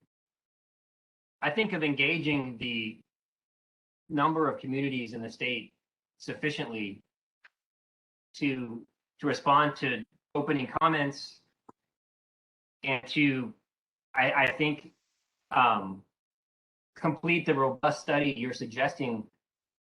It sounds potentially difficult to do in the timeframes we're talking about, like in the near term. And I just wonder, do you have thoughts on process? How would we successfully do that? Would we have large workshops and attempt to have 1,000 participants? Would we have a series of consulting teams going out in parallel, perhaps several in service territory to do conduct community engagement? Would CPUC staff attend all or some of those engagements? How would we do this in your opinion? Well, I think you're asking the right questions. I think, you have a DAC advisory committee. There are there are organizations that represent communities like SEHA and APEN that are participating to some degree in these or have filed comments in this proceeding. I think you could start in the near term convening a workshop on that very topic. How do we engage the local governments? How do we engage the CCAs? How do we engage? I don't have the answers to that, and I certainly don't claim to have expertise in that area, but there are people who do. And I would suggest, take the questions that you just asked and get a workshop together to figure out approaches. Excellent. Thank you very much. So I'm going to turn now to Bill Peter.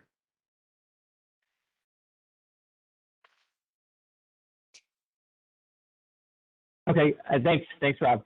So I'm Bill Peter with PG&E, and just had some comments on question number one. At a high level, I'd say it makes a lot of sense.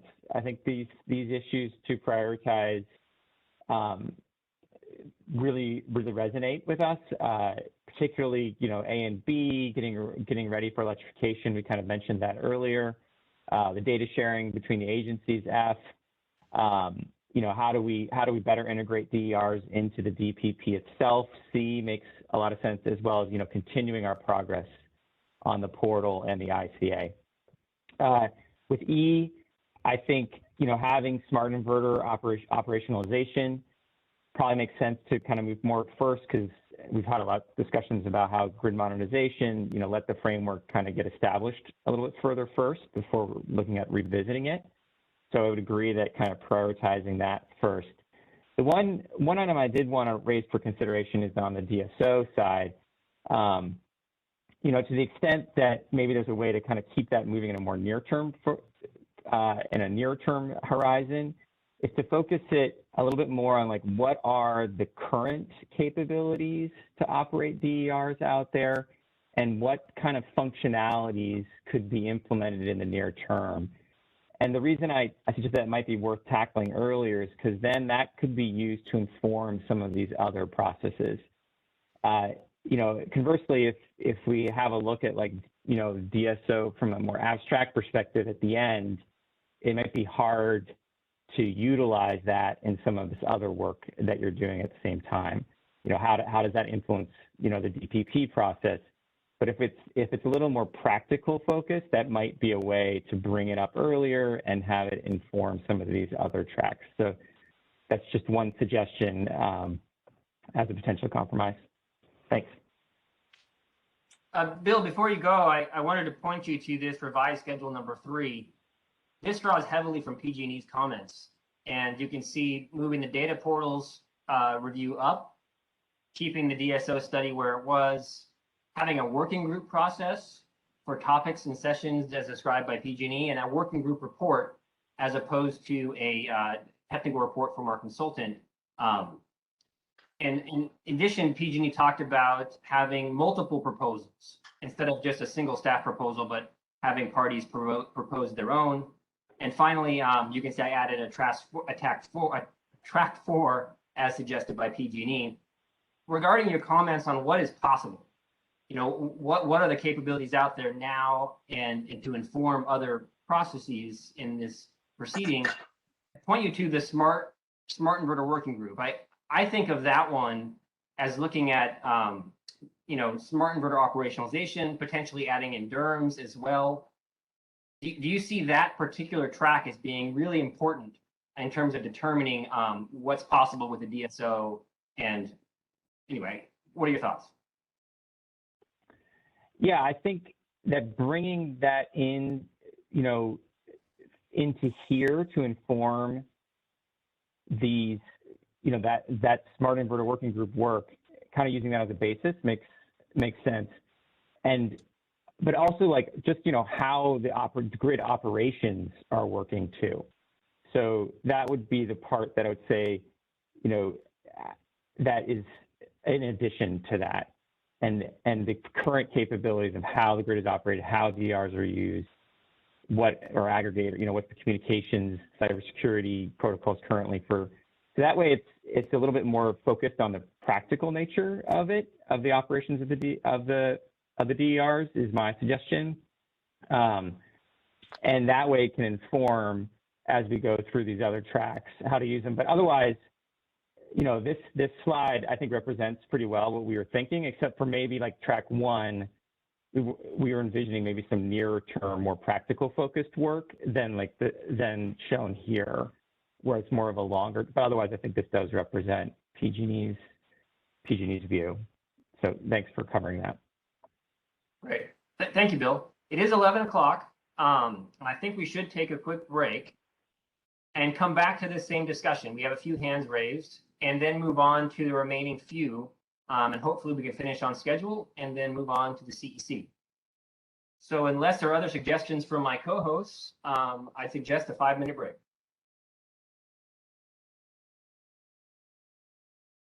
All right, well, we'll come back, keep your hands raised, and we'll talk to you in a few minutes.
While we're all gathering back, I thought I'd take this opportunity before we go to the next set of hands, just to talk a bit about Compromise Schedule B. So on first look, this might look quite different than Compromise Schedule A, but if you look at the dates for the studies and the proposed decisions, you'll see, or hopefully you'll see, they match up perfectly with Compromise Schedule A. So the only difference here is you see a phasing between proceedings, additional proposed decisions added as a phase 1 concept. And in compromise schedule B, you see that instead of having the phasing, we make completely different tracks. And so I guess it would be interesting if parties have any thoughts on a preference for more tracks or better phasing. It's something I've been thinking about, and we've been thinking about it in Interview. But with that, I think it's time to open the floor back up. Bill, did you have something else to add, or did you want to take your hand down? Oh, you're done. Okay. So turning now to Zach.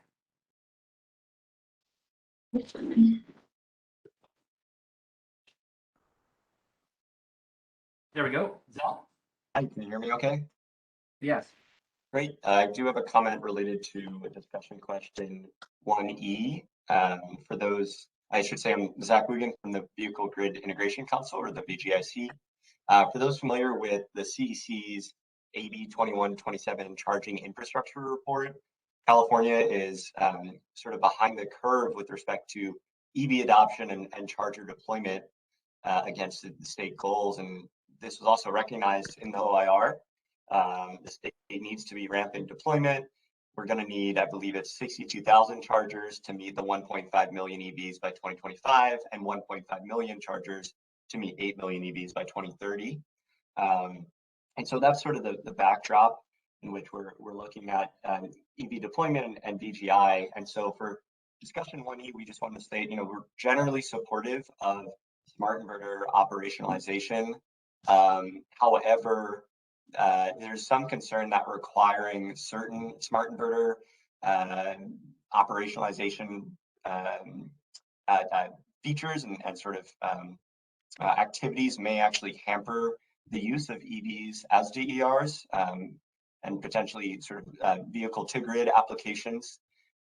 This is because vehicles have a primary use case that's not grid oriented, and in this way are sort of unique from other types of DERs. EVs are subject to a set of standards that are not always grid oriented, again, due to that different primary use case. So our ask is really that in recognition of the sort of unique use case that EVs have and the need to accelerate adoption, that any smart inverter operationalization requirements should be appropriately tailored to different end uses, and in this case, the different end uses that EVs can provide operating as DERs. Thank you, Zach. And so I see 2 more hands raised, and what I'd like to do is for Sam and for Richard, perhaps keep your comments brief, and we'll move to the other discussion question, and if there's time before noon, we'll come back. So turning now to Sam.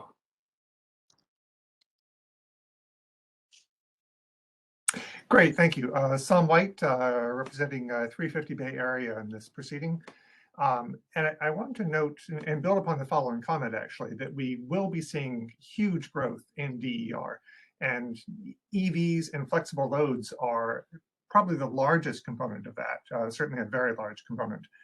But the impact and value of DER is not just whether it's deployed, but how it's used. And this has to be central to planning. DER are resources. So forecasting both the capacity and the operational profile is essential in this. And this includes the factors that influence operational profiles, which includes revenues and tariffs under a variety of programs across different proceedings. And this is both enabled and highly influenced not only through smart inverter operation, but critically through DSO design and structure. I'll note that DERMS can be very useful, but much of DER operation does not require DERMS. It's going to be operated a variety of ways, but that can be influenced by things beyond the DERMS. And so we need incentives for the IOUs or DSOs to utilize DER, not just accommodate these resources. And distribution operators are foundational to that ability to use and the incentive to use and adjust the operational profile of DER that we'll be having on the grid. That's more of a comment than a question. Yeah, it's a good comment, and we appreciate it and hope to see some more in writing on the reply comments. So thank you, Sam. Moving on to Richard. Hi, it's Richard here from Cal Advocates. This is just a question. On the topic of running everything in parallel, could you just advise what obviously you're doing work on track one, you discover something or make a development that influences the work on the other tracks. Could you just advise on what the flexibility is going forward to adjust the timing, I suppose, but perhaps also the scope?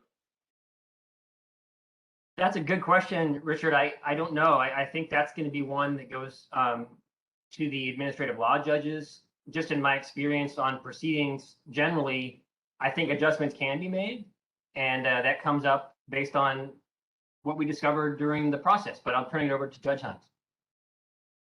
Hi there. Yes, this is Judge Himes. We like to get the scope right the first time.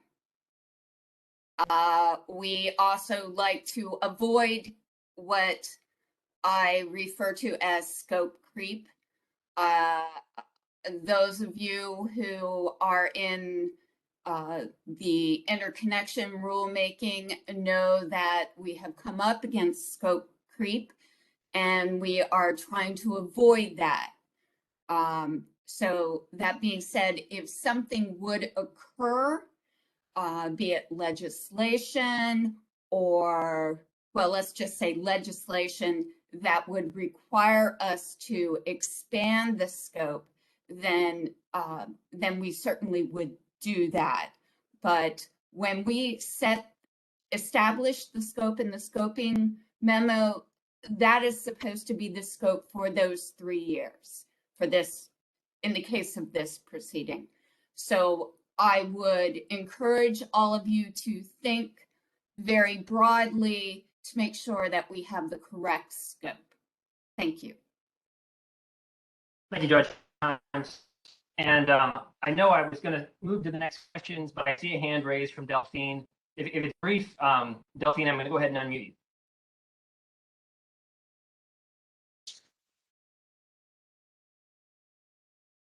Thank you so much. Can you hear me? Sure. Yes. Excellent. Thank you so much, Ms. Delphine, Director of California Regulatory Affairs at the CAISO. We really appreciate this entire effort, but more so letter F for data sharing and calling out the CAISO and the close coordination we've had with both the CPUC, the CEC, and also the Air Resources Board. We really think that data sharing is fairly critical, because as a lot of this effort will eventually lead its way into the demand forecast, which the CEC leads, and that is foundational not only to the CAISO in terms of our transmission planning process, but also for the PUC and the various processes that touch upon both generation and obviously distribution planning. But beyond that, it's not just the data sharing that will feed into the foundation of the forecast, but it's potentially data sharing that could be used at an operational level. So today, the CAISO uses, a lot of assessments to understand where the more dominant DERs are, for example, behind the meter PV, because ultimately what is not being served by generation down on the distribution side has to be served by the wholesale market. So we really would appreciate enough information to understand that tight coordination so that we can operate successfully.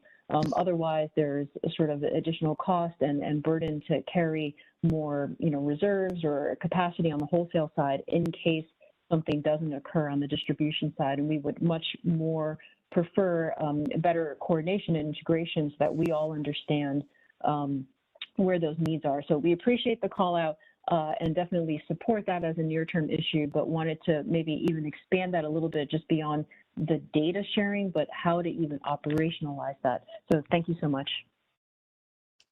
Thank you, Delphine. Okay, moving forward to discussion question 3.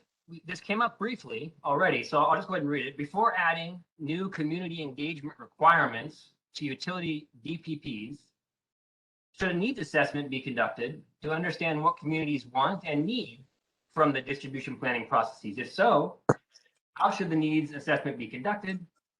And so a number of parties have said this was important, and we talked with Lorenzo about it. I'm earlier today. I'm curious if other hands will show up, and we'll also look at the written question and answer.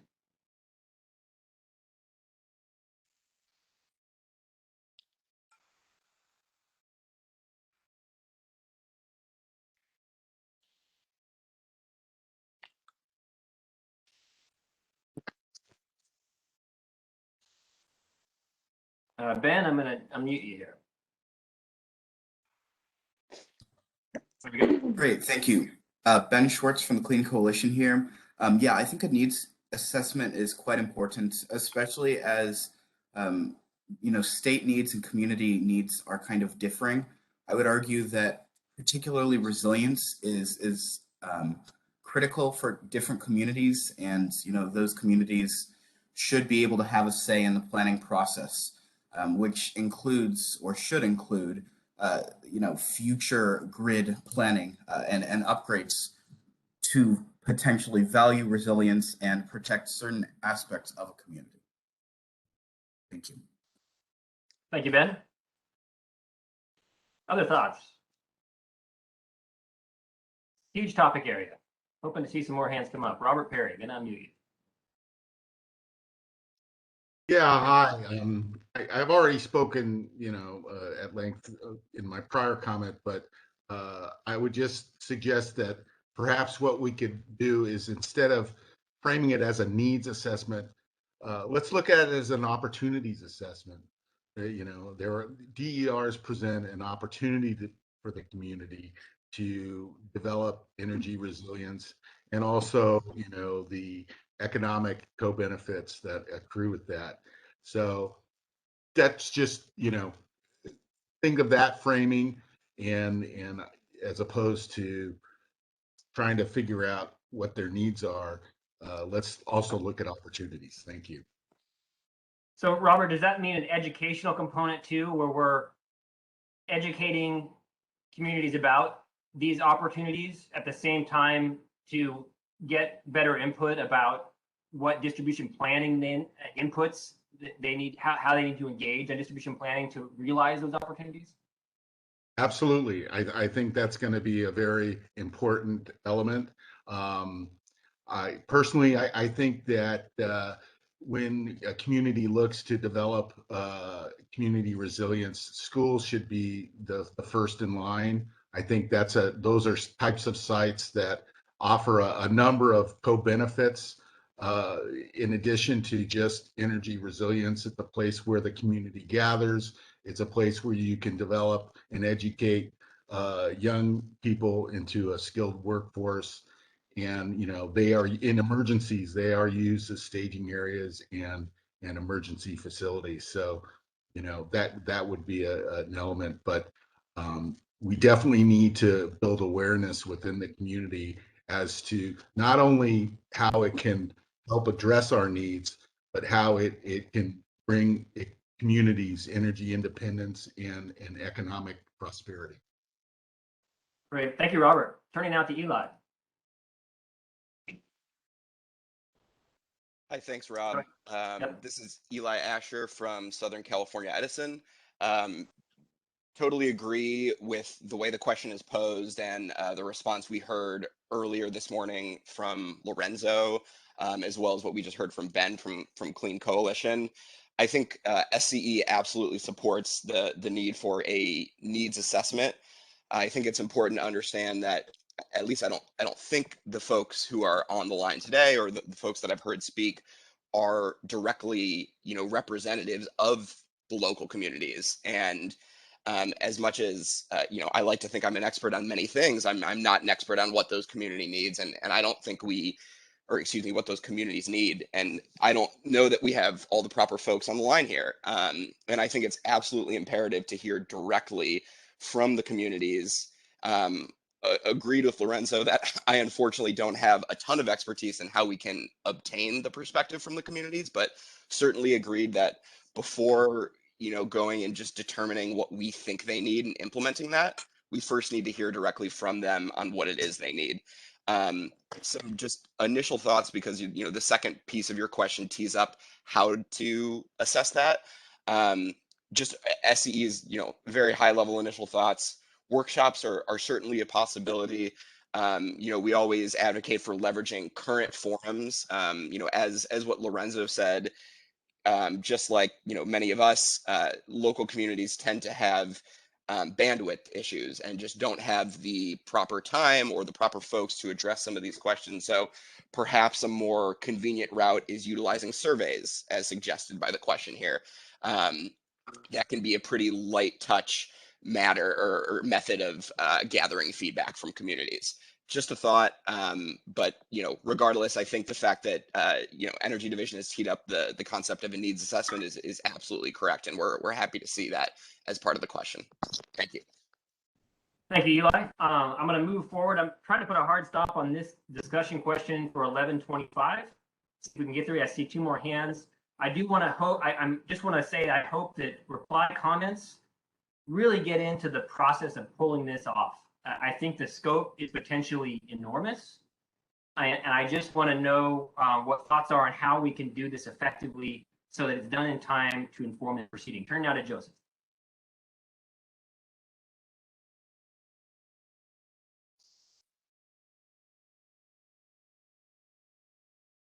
Good morning again, everyone. I just wanted to chime in here to say, fully support the idea of doing some sort of needs assessment, and I will, take this back to the client group to talk about. But, again, CCAs represent their communities. Elected officials sit on our boards, and they talk across their communities at their city councils and in other meetings, fire stations, police stations, public school districts, about what the community needs.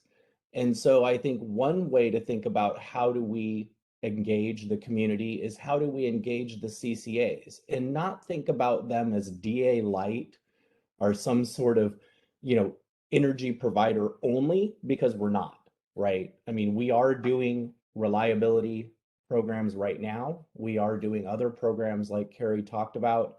And so, that can't cover the whole state right now. CCAs are not everywhere.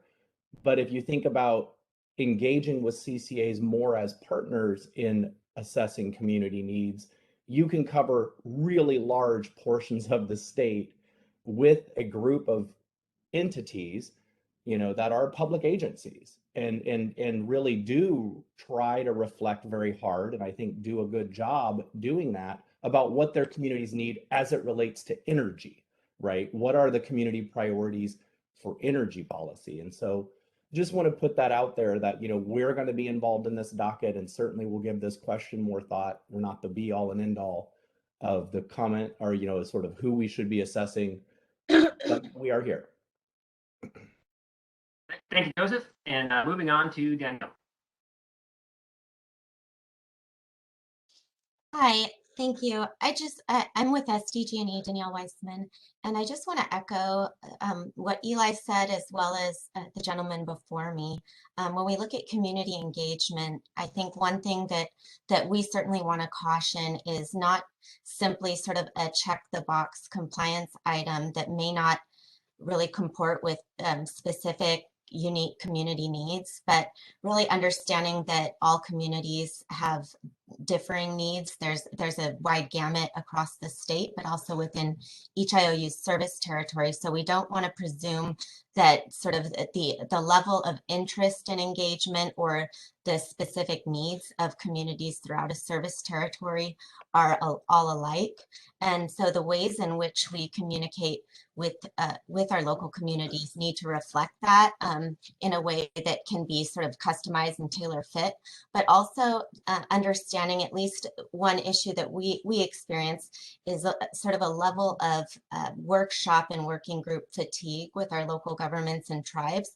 Not to say that they don't have an interest and don't want to participate, or that we don't want to engage them, but certainly we need to sort of assess the wide range of directives, from de-energization to public safety power shutoffs to microgrids and resiliency and reliability town halls, and how we can best leverage those forums, but also consolidate and maximize the value for our local communities in each instance. It's something that we've observed and been having conversations internally about how to best engage our local governments while meeting various compliance directives that are sort of maybe written in silos, and then cause challenges when it comes to implementation. So how can we consolidate meetings that may have overlapping stakeholders or may have slightly different audiences, but not really generating the level of participation that we would like to see to support these types of robust conversations and collaboration. So just some thoughts that we need to sort of, whatever mechanisms for engagement take place, they should allow for sort of customized engagement with different communities. Great, thank you, Danielle. And right on target here for moving on to the next question. Again, if we have time, we can circle back. So moving on to smart inverter operationalization, a series of questions. So should we include within the smart inverter operationalization working group scope an evaluation of cybersecurity? And I know that we got a lot of comments on that topic, so it should be, I should see some hands go up. In addition, should DERMS be included, maybe even in the name, the smart inverter and DERMS working group? I'm not even going to attempt that acronym, but I did see some comments, and I saw a question from Brad that I think relates to this. So I'm hoping you'll raise your hand. And finally, are there other things we need to look at with smart inverter operationalization? Folks who have been tracking, I think, working group, the interconnection working groups may have quite a bit to say here, and that could be helpful because I think a lot of folks on the call probably have not been tracking those working group reports closely. So discussion on 4, 5, and 6. I'm hoping to see some hands go up.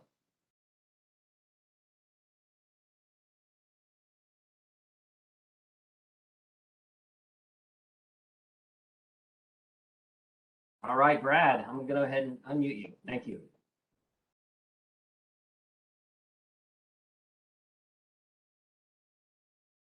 Yes, I am here. And I do, as I said in the chat, smart inverter operationalization isn't really the right way to describe this. What we really want is DER optimization.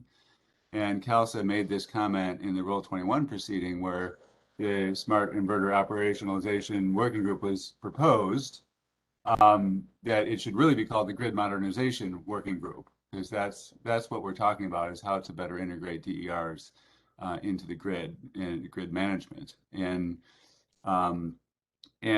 so I don't know that I have a whole lot to comment right now beyond that. I mean, it could go in many different directions in terms of price signals as well. You know, if you, but you know, the biggest starting point is what can DERs do that's useful to the grid, and then there are many different directions. You know, what should be a requirement, what should be incentivized through programs, some of which would be outside of the scope of the proceeding, but can be explored in this proceeding.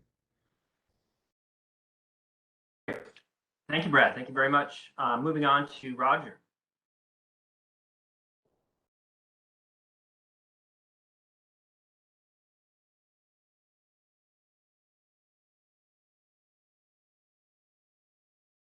Roger, you might need to hit unmute on your side as well. I'm sending you a request to unmute.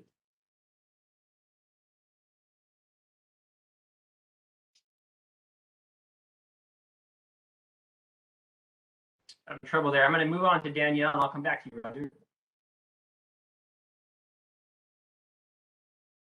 There we go. Darn, Danielle. I wanted to do it, Roger.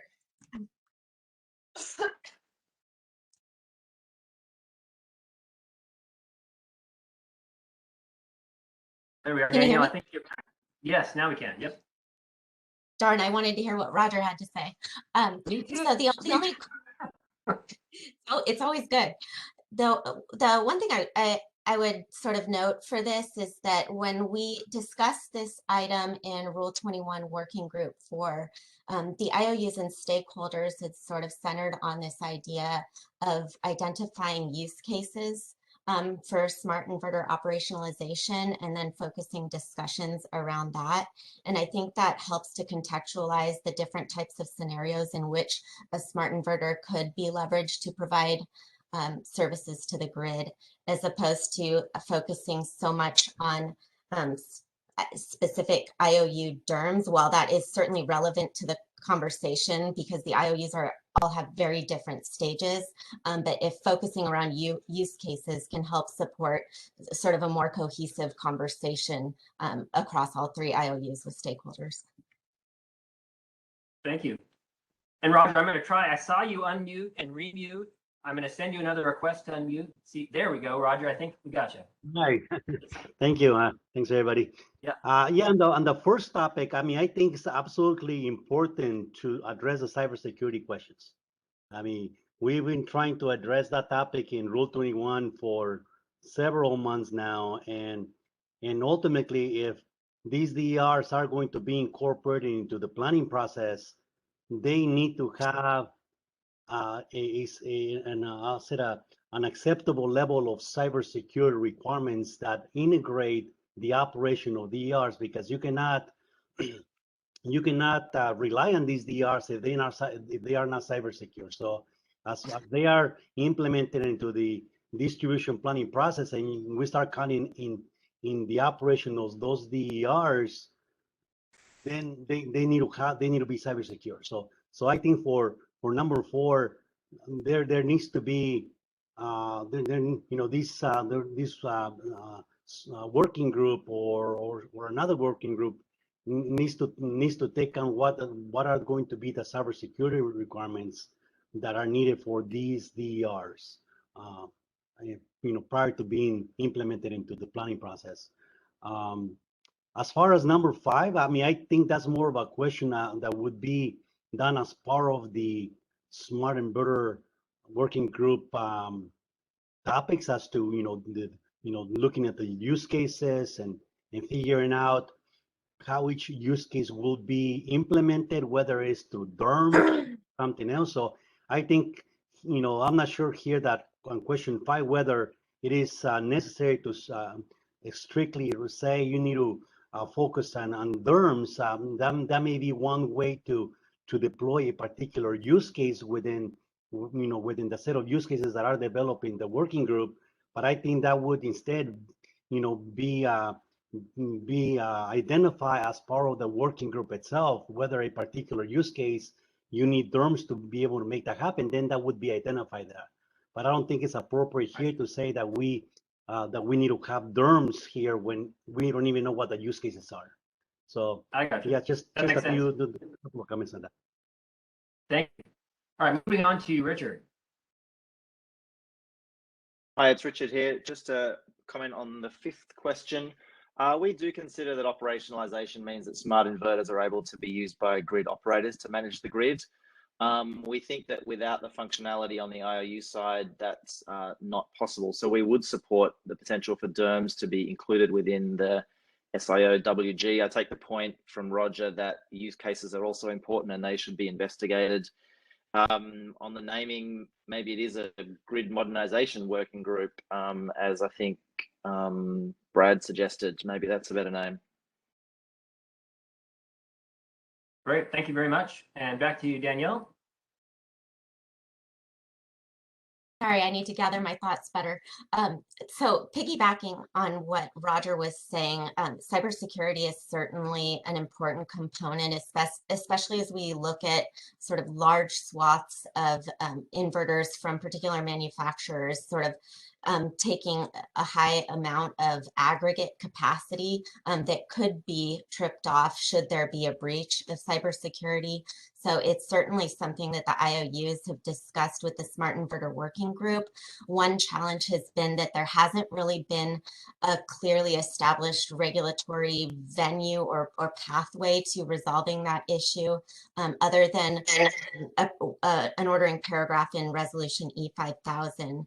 So that is certainly a recommendation that we have when discussing smart inverter operationalization, use cases, and DERMs, because a lot of the value as well as the capabilities will hinge on interoperability and cybersecurity posture of the entire ecosystem, not just the IOU, but also understanding how gateways, aggregators, and individual inverters all interplay, and where there could be gaps in the chain where a bad actor could infect the system. And I've hung out with cybersecurity geeks way too much that I'm starting to use their jargon. The other Gateway sounds like jargon. What is a gateway you're talking about?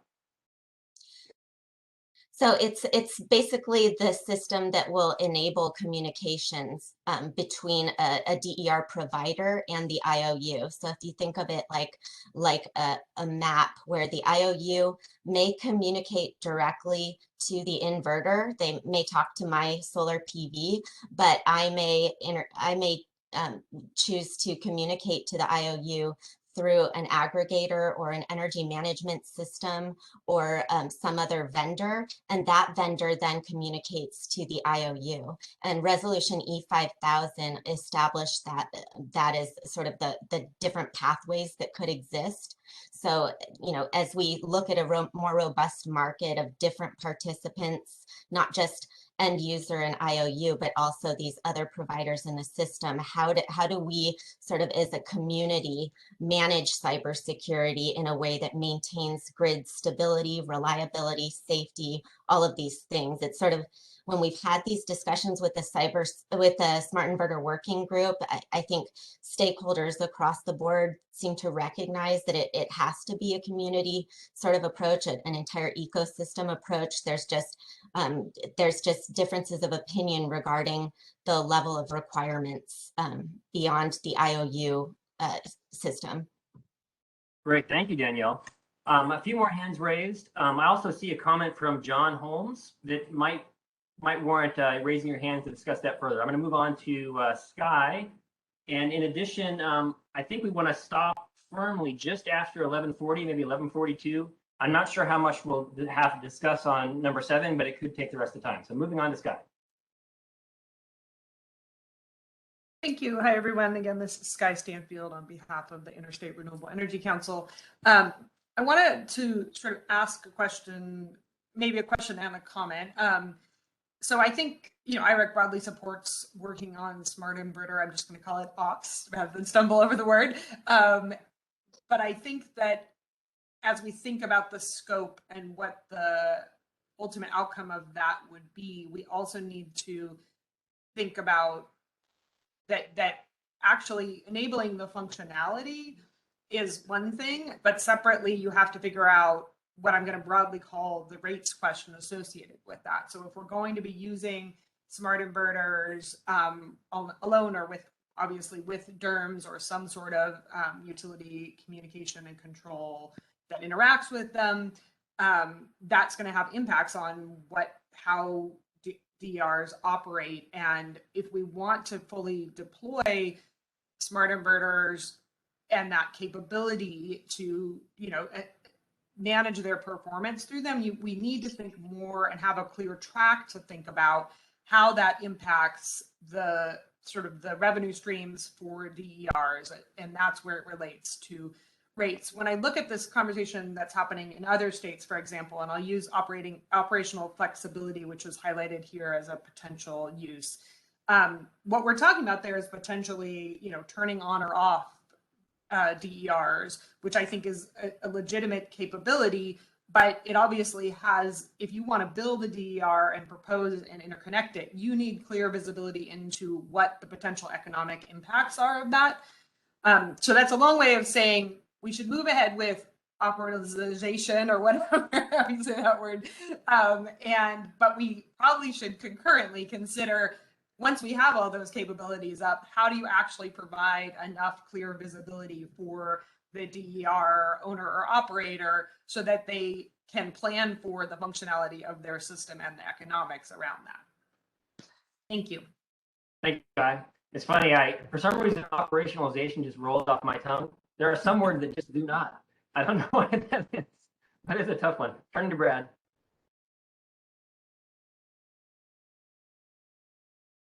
Okay, thanks. Brad Hebner again with CALSA. I think that the nut to crack here is in the agreements between utilities and customers, utilities and aggregators, aggregators and customers.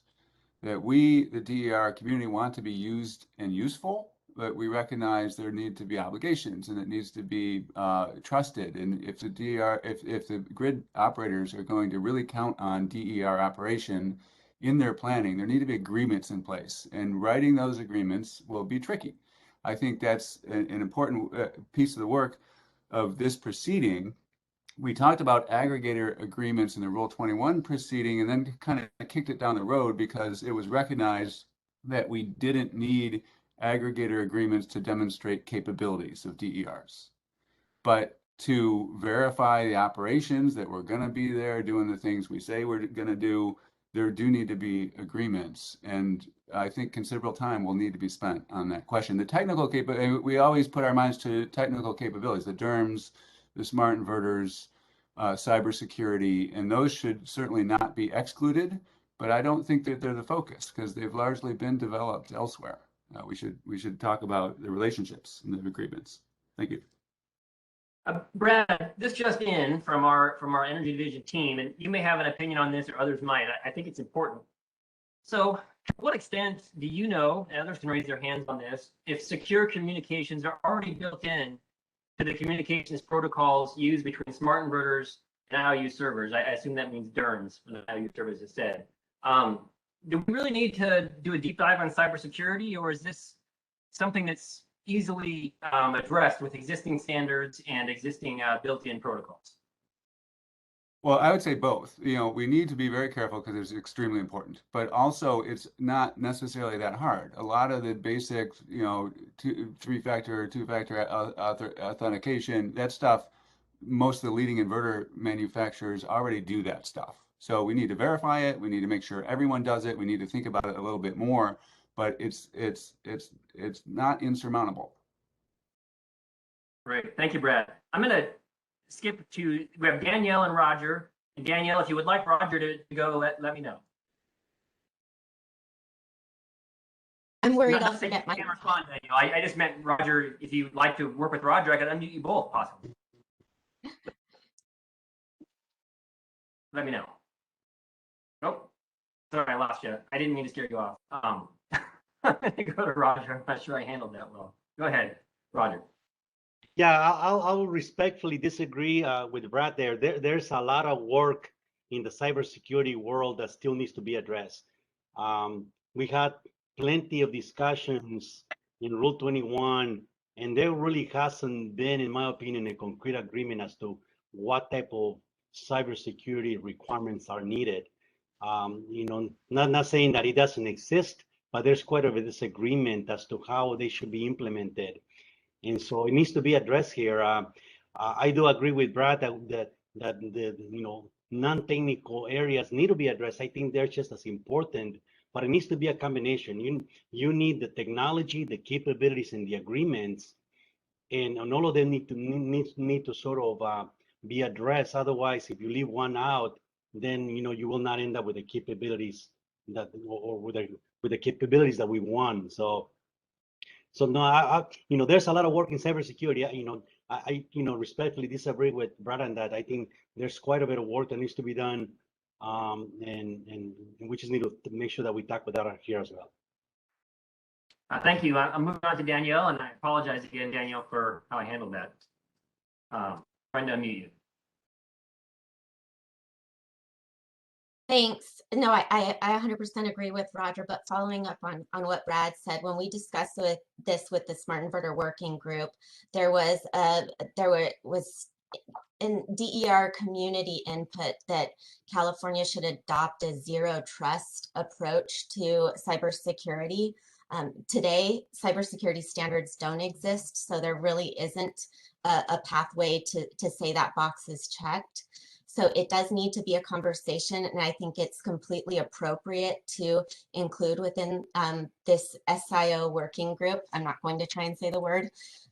And certainly when it comes to the overall communications chain, there's a lot of technical detail around it, and I don't want to bog down the entire group with it. But if you think of the hops in the chain, the way the IOU communicates with different parties and the way they communicate with each other, there's different standards. There's currently attestations in place in lieu of standards that don't currently exist.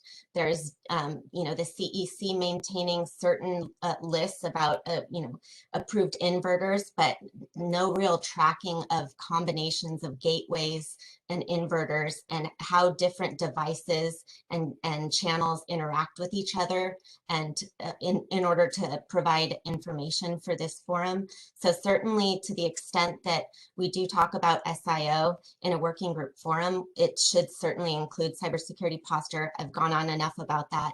The other item is responding to Brad's point about aggregator agreements. I agree with him 100% that, you know, when we look at sort of the range of directives that have come out, we want them to be as cohesive as possible. So, you know, the working group for decision in Rule 21 developed a pathway for the IOUs to work with the industry to develop aggregator agreements. I believe the timeline is set for June of next year per that decision. And then we also have, you know, the ITER pilots that do have aggregator partnership and agreements in place. And to the extent that we then talk about aggregator relationships in this forum, we want to make sure that all three approaches or directives are aligned in a way that sort of avoids rework, but also leverages lessons learned and drafts that have been developed elsewhere. Thank you, Danielle. And I see a hand up from Lorenzo, but I really think we should move on to the next question. So Lorenzo, I'm just going to ask, could you put your comment in the Q&A and we'll come back to it. And if it's, I could bring it up depending on what you have in mind. So please just throw that in the QA. Let's move on to question 7 to make sure we get there. And then we can circle back. So question 7, currently the commission reviews and approves IOU grid modernization plans and associated cost recovery in IOU GRCs. Should the commission consider in this proceeding whether to move review of IOU grid modernization plans and associated cost recovery out of GRCs and into more dedicated procedural forums? Question number 7, love to see some comments on this topic.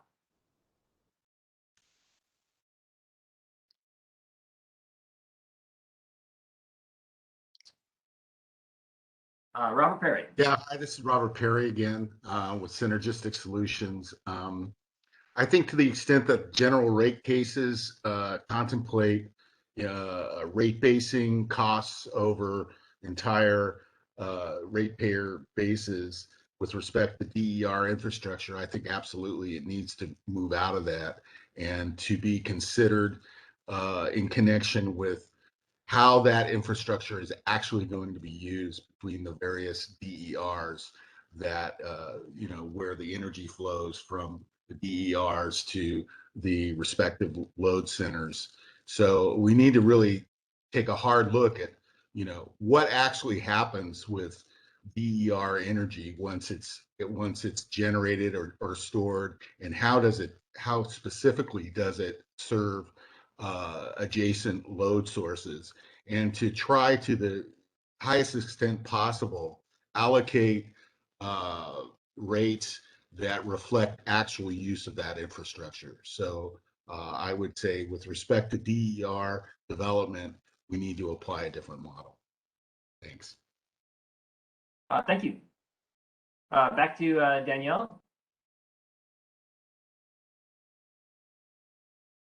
I think I just forgot to lower my hand. No problem. Over to Brad. Thank you. I think this is a two-part question with a two-part answer. The cost recovery certainly needs to be within GRCs. That's where that's done. But the planning shouldn't be. The reform of the planning process and the actual development of long-range grid modernization planning is a grid planning exercise, not a GRC exercise. And currently it gets lost in the GRCs. As someone else commented, the update cadence is too slow for what we need to do right now. And it would be best to formulate IOU grid modernization plans independently of GRCs, recognizing that the more specific build plans and cost recovery will ultimately get into the GRCs. Thank you, Brad. I see a comment from John Holmes. He says the GRC cadence is too slow for modernization objectives. A separate focus should be established. Other thoughts on question 7?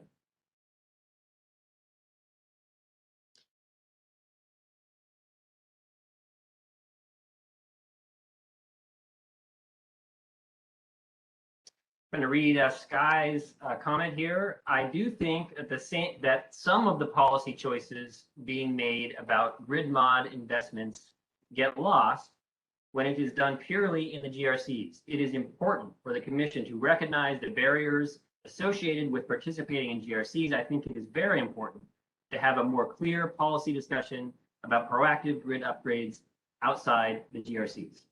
Bill Peter.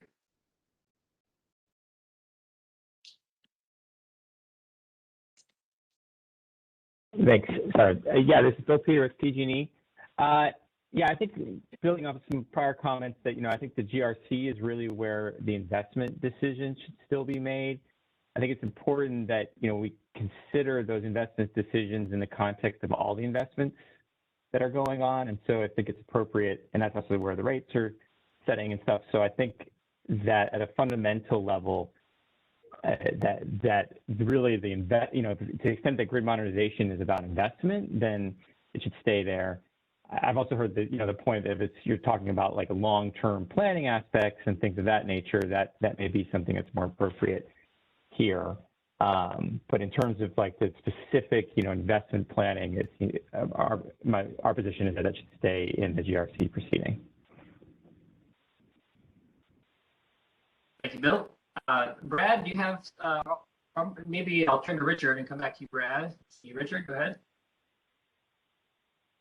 I just wanted to voice my support. We put this in our opening comments, the idea of splitting it between cost recovery and particularly policy considerations, that it's not really appropriate to run through the GRC. So yeah, support a lot of the previous comments. Thank you. Still see a hand up from Bill. In fact, you're still unmuted. That might be a mistake, but let us know. Okay. Other thoughts on question 7? We have a little extra time. We can also circle back. I'm going to read Lorenzo's comment here. Thank you for typing that in. Comments on need for agreements is a strong reason not to delay the DSO track. I think he's referring to the prior discussion on SIO and DERMS, et cetera, aggregator agreements. But not a need to delay the DSO track, which is about clarifying the roles and responsibilities between distribution utilities and the various other actors, CCAs, aggregators, et cetera, customers. A system of multiple agreements needs to embody a structure of roles and responsibilities among the key actors. Thank you, Lorenzo. That's a great comment.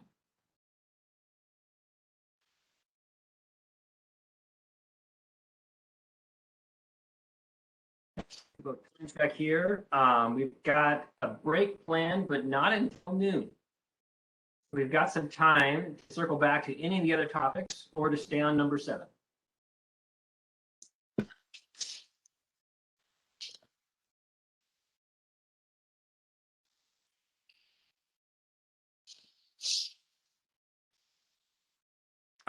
Bill, I see a hand up. I'll go ahead and unmute you.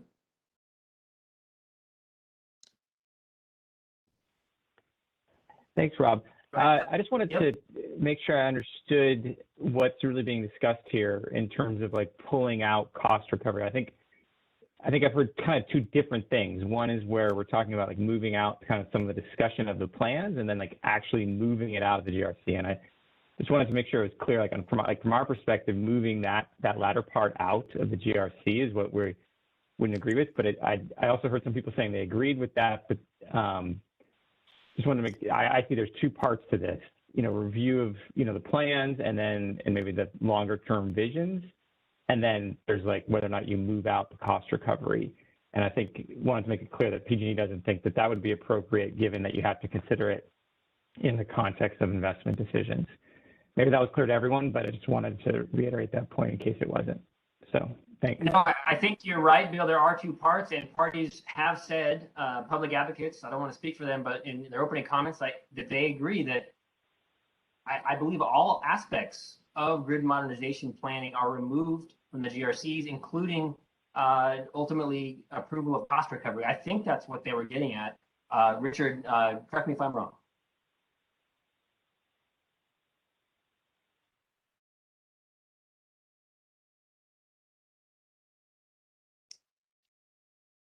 I don't see a hand go up for him. I can't just unmute you. If you, Richard, if you stick your hand up, I will unmute you. There you go. I'm unmuting you. There you go. I think that's a live question. At the moment, we're just talking about whether it should be in scope. I think we do need to consider. I think there are valid points raised about cost recovery being in the GRCs, and I think that's a live question for future discussion as part of the process. Great, thank you for clarifying. I did put words in your mouth, and I didn't mean to. I'm so glad you had a chance to clarify. So yeah, Bill, back to your point, it is on the table as something to consider in this proceeding is how to expedite the planning process, including which may result in cost recovery components. It's on the table for discussion. Gabe, go ahead.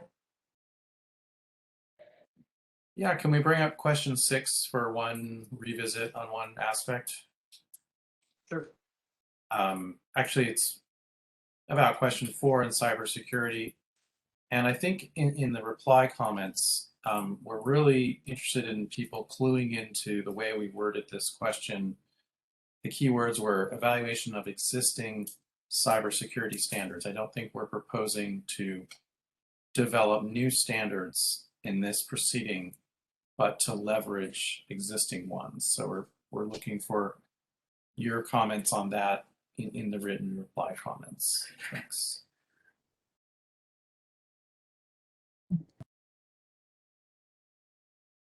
Okay, I see Claire Broom.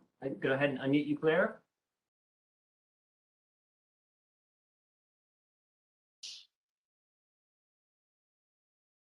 Hey, Claire, I think you're unmuted.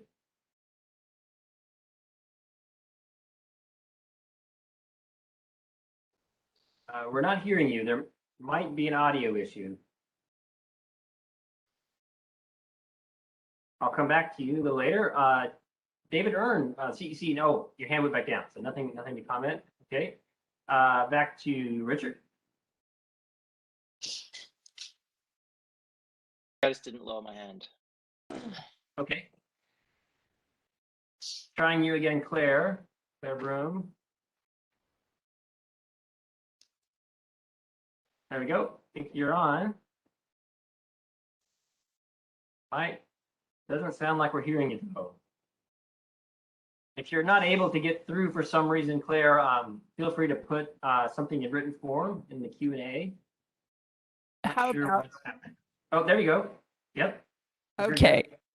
So my question is, I'm assuming the issue of performance-based regulation would be part of the DSO track, but I just wanted to confirm that and also add my voice as a representative for 350 Bay Area and the environment to being sure we proceed with the DSO effort expeditiously. Thank you. Claire, just while you're on, I don't know that it's definite that an incentive structure would be part of the DSO study. The concept of what incentives might be needed for the IOUs to support, fully support DER integration into their planning processes is a question for scoping. And so you're saying you believe that that's important and that the DSO study is the right place to have that discussion or look at that topic area? Yes, I think performance-based regulation is really important to look at. So I guess my question is, where do you see that? It was mentioned in the initial OIR. So where would you see it happening? Okay, I don't know for sure, but the DSO study is not a bad thought. Mary Claire, you had a hand up, but it went down. I see a hand from SDG, and I do want to get to break. We've got about a minute. So Yi Lee, I'm unmuting you. Hello, hi everyone. This is Ely from SDG&E. Just want to make a comment on question number 6 about the specific scoping issues related to smart inverter operationalization. And I think from an IOU's perspective, one thing we want to make sure we cover at some point is that the data access issue also for IOUs as relates to the DER performance data, because a lot of smart inverter functionality and operationalization and incorporation of these functionality into planning and operation relies on the access of actually having the DER data in order to perform the analysis and also inform the process integration into the existing process at the utility. So just want to share that comment and from our perspective, and thank you for the opportunity for that. Absolutely. All right, we're right up to the noon hour. Greg Smith, something quick?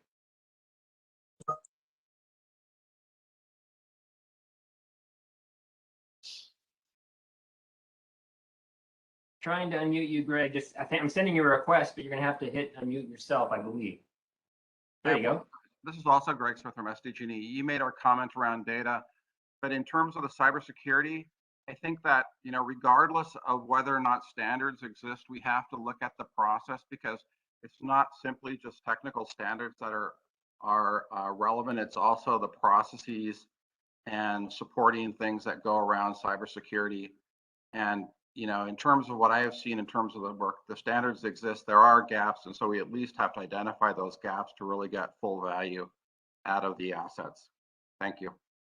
Thank you, Greg. And with that, Ben, I'm hoping you can put whatever you were thinking about into writing, and we can come back to it if that's appropriate. Let's take a quick break. 12:05. We'll be turning to the Energy Commission and hopefully opening remarks from Vice Chair Gunda as well. So stick with us, and we'll be back in a few minutes.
Good afternoon, Rob. This is Siba.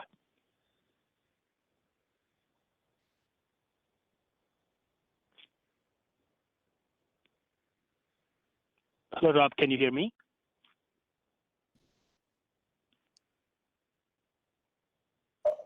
Yes. I can hear you. Yes, we can hear you. We can hear you. Okay, great. Thank you so much.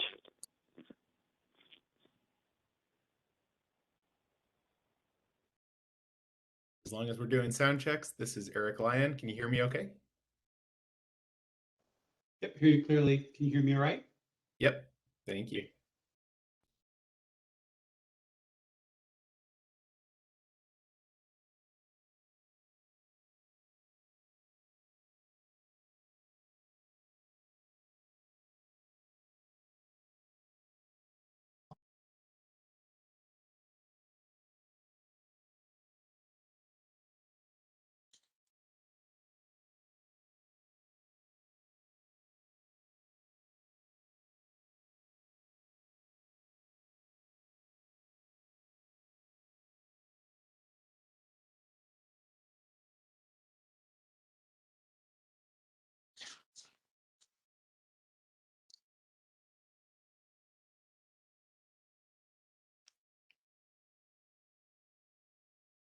Hey, welcome back, everybody. I believe I'm no longer sharing slides. I do have the CEC slides, and but up first, we have Vice Chair Gunda. You should be able to unmute yourself as a co-host, and we're ready for you whenever you are. Thank you, Rob. Can you hear me okay? Yes, we can. Hey, thank you so much. Just want to start off, Rob, by thanking you and your team for the collaboration over the last year or so on a number of aspects that relate to analysis that the CEC team is going to present today. At a high level, just want to just thank everybody for this excellent workshop. I was able to hear here and there, but I look forward to listening to the recording. Would like to thank Commissioner Hauck and the entire Energy Division staff for inviting me to speak today. I think this is an important proceeding, and it's very important to think through the future of DERs. There has been a lot of progress in terms of the investments in DER, and then California has been playing a significant role in moving the DERs. We have about $5 billion in incentives that that we administered through CPUC and CEC programs, and we have about $1 billion more committed for energy storage. In addition to that, we have another $1 billion in rebates that have been provided to EVs through CARB's Clean Vehicle Rebate Program. So there's a lot of investment that has gone in towards moving the DERs as a whole. As a result of all these investments, as of 2020, the state has over 11,000 megawatts of behind-the-meter solar, over 550 megawatts of behind-the-meter storage, and we have about, we're closing in on about 1 million electric vehicles sold in California. So it's a lot of resources out there that we could really rely upon and then make them a part of our future planning process. As we think through the goals of SB 100 and also the reliability, I think DERs will play a very significant role. As most of you in this meeting today know, in the SB 100 analysis, we looked at some sensitivities of what a load flexibility scenario could offer in terms of the bulk grid investments and the overarching cost effectiveness. And there is a huge opportunity on the load flexibility side and then the overall DER side. So look forward to advancing this work. As for the CEC's role in kind of doing this, I'm incredibly thankful to Commissioner Hauck and the Energy Division staff for their continued collaboration and coordination on this with CEC. I think CEC, as the analytical agency that has a lot of horsepower in terms of analysis and then does some important common planning assumption products such as the demand forecast, it is essential that we are coordinated. The demand forecast and the demand scenarios contemplate the variety of DER futures, so they are adequately represented in our resource planning and reliability studies. So overall, it's an incredible opportunity, and I'm so grateful for all the stakeholders that are engaged today and providing comments. This is an important process, and look forward to advancing this conversation. As a part of IFER 2022, we are hoping to have a complementary section on DERs to assist the CPUC's work on this. So look forward to coordinating on that as well. So Rob, thank you so much for giving me the opportunity to be a part of this conversation today. With that, back to you. Thank you, Vice Chair Gunda. And I'm going to transition to some slides here and then give a brief introduction and then turn it over to Eric and to David. Okay, I think the slides are sharing. So just a little bit of a background information on this big data and distribution resources planning market study. And these slides will be circulated later today. The study scope was developed in late 2019 in a coordinated effort between the CEC and Energy Division. And the analysis conducted and completed in 2020 and the report finalized this year. The goal was to evaluate the potential for DIF and for distribution investment deferral framework and distribution planning process improvement using big data approaches. So the Energy Division asked the CEC to identify the types of data that are useful for optimally siting and integrating DERs. And we casted a broad net to try to figure out all types of data that could be useful. We wanted CEC to identify and review tools available to make use of the various data sets, consider the data used for DPP and DIF development. This would be the data used for the grid needs assessment and distribution deferral opportunity report filings, the annual filings from the IOUs. Consider the data going into it and how that might be leveraged to improve overall filings. Also to consider whether data used by the IOUs, the data was adequate and it was accurately predicting grid impacts and such that DERs could be optimally integrated into the DPP. And we also wanted some recommendations for improvements, and that's exactly what the CEC did. So I'm excited about this report being published. We think it relates to this particular proceeding and with a series of questions. For example, how big should the data be to enable improved forecast disaggregation for our new DPPs, distribution planning processes? Should we have full 8760 time series data? Do we need to address specific data? What is needed and what is possible is a question we're asking in this proceeding. What coordination is needed between the various agencies to improve forecasts for distribution planning purposes? And how can DER be fully integrated into IOU distribution planning processes as a normal part of doing business? So for comments, we're hoping if you have comments on the study itself to direct those directly to the CEC. And I do note that the administrative law judges assigned to this proceeding plan to issue a ruling incorporating this study into the record of the proceeding. And at that time, parties would have an opportunity to speak to the specifics of the report and its relationship. And with that, I'll turn it over to David and Eric. Thanks, Rob. Can you hear me all right? I can. Great. So thanks for teeing this up. So let me just give a quick introduction and then I'll turn it over to Eric and I'll wrap up at the end. But so Rob mentioned this report or this analysis that was conducted to support some thinking that Energy Division was looking at in terms of big data distribution. It also benefited the CEC in terms of activities that we're thinking about more broadly to improve both our demand forecast process as well as looking at how we can better incorporate and think through a greater deployment of distributed energy resources in our SB 100 modeling. So the team that was engaged in this is the team that's working on the SB 100, and we collaborate closely. The supply team collaborates closely with our demand team on the demand forecast. And so it had benefits for both for CPUC and both CEC. And I'll talk a little bit more about some additional work that we're embarking on as a follow-on from this analysis. But at this point, I'll turn it over to Eric, who was one of the main developers of this report and shares the limelight with Tom Flynn and Hillary Poor for the development of the analysis. Eric? Okay, thank you, David. Yeah, my name is Eric Lyon.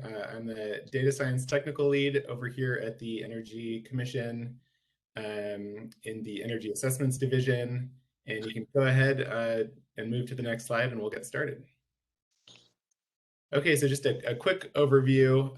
We're going to start with a little bit of background on the market study that we conducted, what our approach was, who we spoke with, then we'll jump right into the findings. Then we'll just quickly cover the next steps, which Rob touched on just now in terms of providing comment, but there'll be a slide in that for your reference. And then I'll turn it back over to David for a little bit more on our work in DER analysis. Next slide, please. And again, Rob spoke to a lot of this, so I'll basically go over this one very, very quickly. But really what we want to focus on here are the results from the market assessment with in-depth interviews with these various analytical firms. And then we also did a little bit of data cataloging and sort of assessment of the data sets to figure out what was relevant, what was needed. And those largely supported the findings that we came up with through the market assessment. Next slide, please. So our study consisted of in-depth interviews with firms that did various analytical approaches and models for DER siting optimization. And so we list our research areas here, but it was really all under the umbrella of, what can your services or your analytical approach bring to the discussion around distribution investment deferral. And through the course of those conversations, it did get a little bit broader, and we'll get to that a little bit more on the findings. Next slide, please. So we interviewed 5 sort of analytical platforms or firms, and 3 of those were considering grid scale, and 2 of those we call behind the meter. And we also conducted two interviews with research organizations. Those were really to provide context around the work that we were doing and the questions that we were asking. So we don't have specific findings related to those. I just wanted to mention that they were part of the study. And next slide, please. So I just wanted to illustrate sort of why we called these grid scale versus customer or meter focused firms. So the first 3 with transmission and distribution focus all did sort of a power flow analysis, really granular work on how the distribution system actually works. Whereas the 2 that we classified as customer focused either focused on a meter in the case of Recurve or a single family residential building in the case of ViStar. And so those were really focused on sort of end user screening, figuring out the best DER upgrades for a particular customer, but didn't really look at the grid overall. Next slide, please.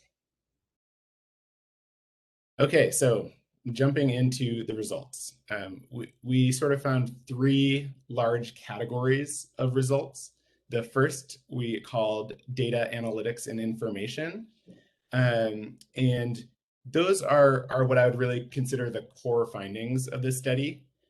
These are the ones where big data and analytical approaches really are directly applicable. But we found a second category, economics and value. And this is a group of findings where, we started these conversations and we could only get so far before the interviewees said, we can't have this conversation without talking about how DERs are compensated. And so that was a conversation that ranged from, carbon pricing to retail rate design and sort of everything in between. And finally, we have a category called emerging trends. Those are both largely related to electrification and in particular, transportation electrification. And specifically what we don't know about it yet. I think there's a lot, the industry is changing very quickly. There's a lot we still don't know about it. And all the firms that we talked to said that much more granular data around these could be really helpful. So with that, we'll jump to the next slide and get into the specific recommendations. So our first recommendation, our first finding is that small customer-sided DERs are a largely untapped distribution resource. And we're recommending to use a portfolio approach to manage the performance risk of those resources. So barriers to DER adoption are especially high for small commercial and residential customers. But these are the ones where big data and analytics has the biggest opportunity to make an impact. So we believe there's really big potential here in these smaller DERs, but that relies on using a portfolio of small resources or a virtual power plant that will act more dependably than an individual resource might in aggregate. Our second finding, if you could go back to that previous slide, thank you. Second finding is that consumer privacy and market appraisal are not mutually exclusive. And we're recommending the application of differential privacy to provide insights into market potential without compromising consumer privacy. So based on the finding I just told you, it could raise a lot of concerns with privacy if we're going after these much smaller resources. But we found that differential privacy holds significant potential to allow DER providers visibility into the potential market. And so maybe you're looking at a feeder circuit with 100 customers. The underlying characteristics of those customers and their load profiles and the buildings and their insulation and all these factors impact what the capability for DERs are on that circuit. But you can generate proxy data that will act like those underlying customers without giving away individual customer data. And so you can tell things like, you can tell things about the overall circuit without learning any specific insight about the individual customers. So then our third finding here is that customer energy and cost savings potential is invisible to DER providers. This one is very related to the above one, but it's more specific to identifying the individuals who can be targeted to support distribution deferral. And we recommend combining proxy data with open source methods to allow utilities to connect with the high potential customers. And so that is, once you know that there is value to be had on the grid somewhere, this is about how do you connect with those specific customers that you need to enroll in order to successfully defer a grid investment. And so essentially the idea is to allow third parties to identify the types of load profiles that they would want to target for a certain DER type.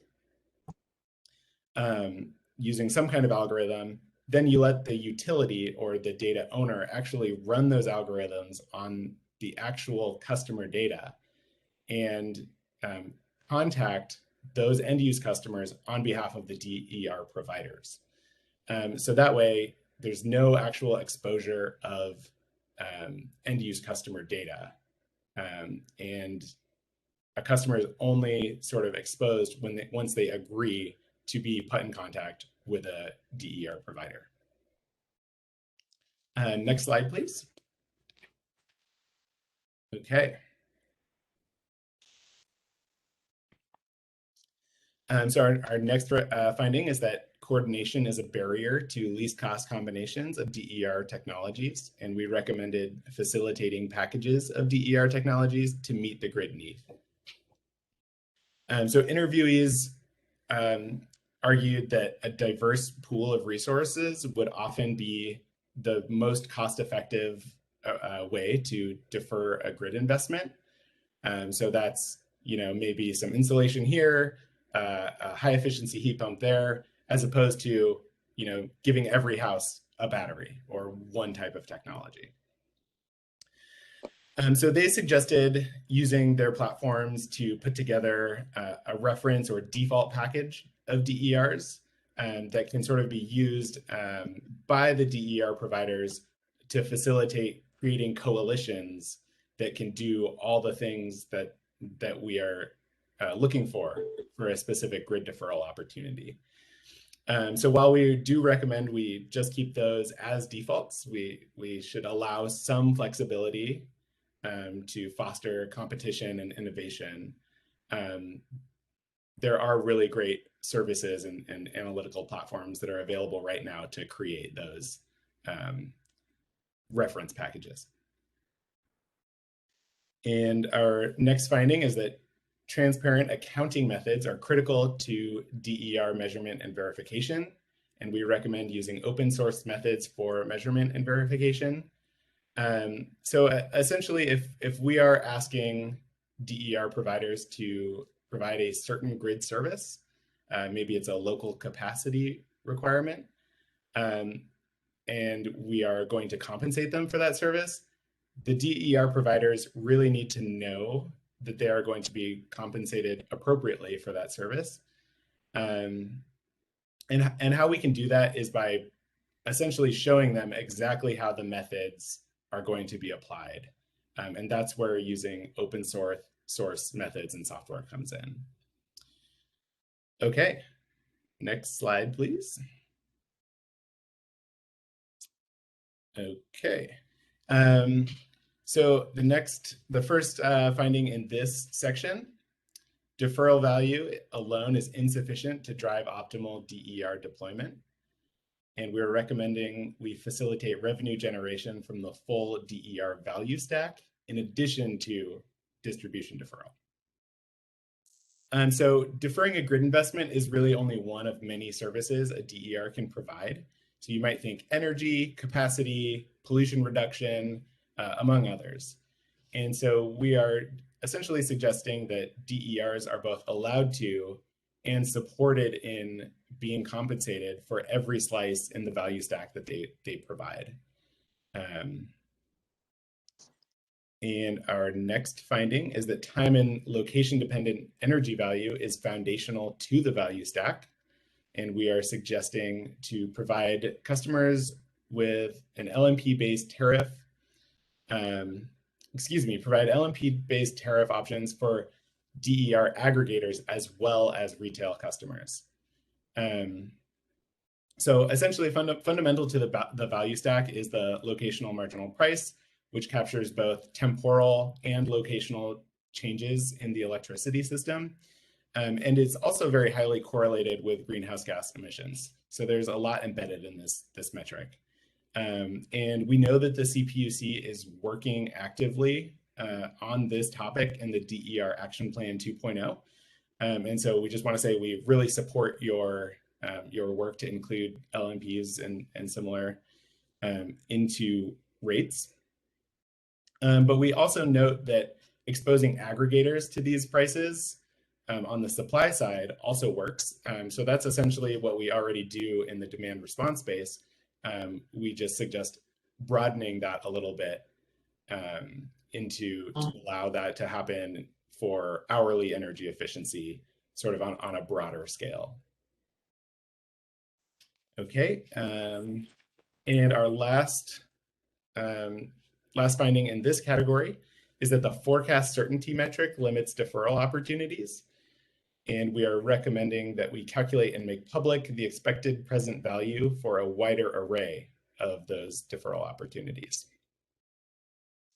So the forecast certainty metric in the DDIF leaves a very small window of opportunity, kind of a Goldilocks window, where something is close enough in the future that we have good certainty that the grid need is going to materialize, but it's far out enough that that there's time to issue a solicitation and get the DERs mobilized that are needed. So we think that there's an opportunity to explicitly account for both the uncertainty and the present value of a future investment. And so the key there are the words expected present value, and to sort of update those values over time as future uncertain investments get closer and become more certain investments, and sort of allow the DER providers the ability to sort of bid on those. And that's sort of a systematic way to account for the future uncertainty. Okay, and final recommendation slide here. So again, emerging trends are highly related to electrification. The first of which is that unmanaged transportation electrification could disrupt grid planning and operations. And we recommend tracking electric vehicle adoption and behavior spatially and temporally. So one of our interviewees had a great quote about EVs, and they said that electric vehicles are the biggest thing to the grid since the advent of the electric air conditioner, and we think that's true. And unmanaged, there does seem to be serious risk associated with transportation electrification. And so interviewees stressed that there's still a lot that we don't know about EV charging behavior and how it will evolve over time. So they recommend collecting as much data that is as granular as possible about where EVs are purchased, where they drive, and where and how they charge. And finally, and this is I think a good final finding for this this workshop, even though we didn't really write it this way. I think it's very highly related. Electrification load growth may preclude some distribution deferral opportunities. And so we are recommending studying the potential benefits of DER and wires combined solutions. And so again, while we didn't write it this way, I think that's in large part what this workshop and this proceeding is all about. The interviewees noted that that under an electrification strategy, we may need to be upgrading our grid faster, not slower, to accommodate more electric end uses. But with each upgrade, however, comes an opportunity to accommodate more clean energy technologies and DERs. And so, we applaud the effort of this OIR in doing that and looking for the opportunities to co-optimize the needs between DERs and local grid needs. And I think with that is the end of our findings. You can go to the next slide.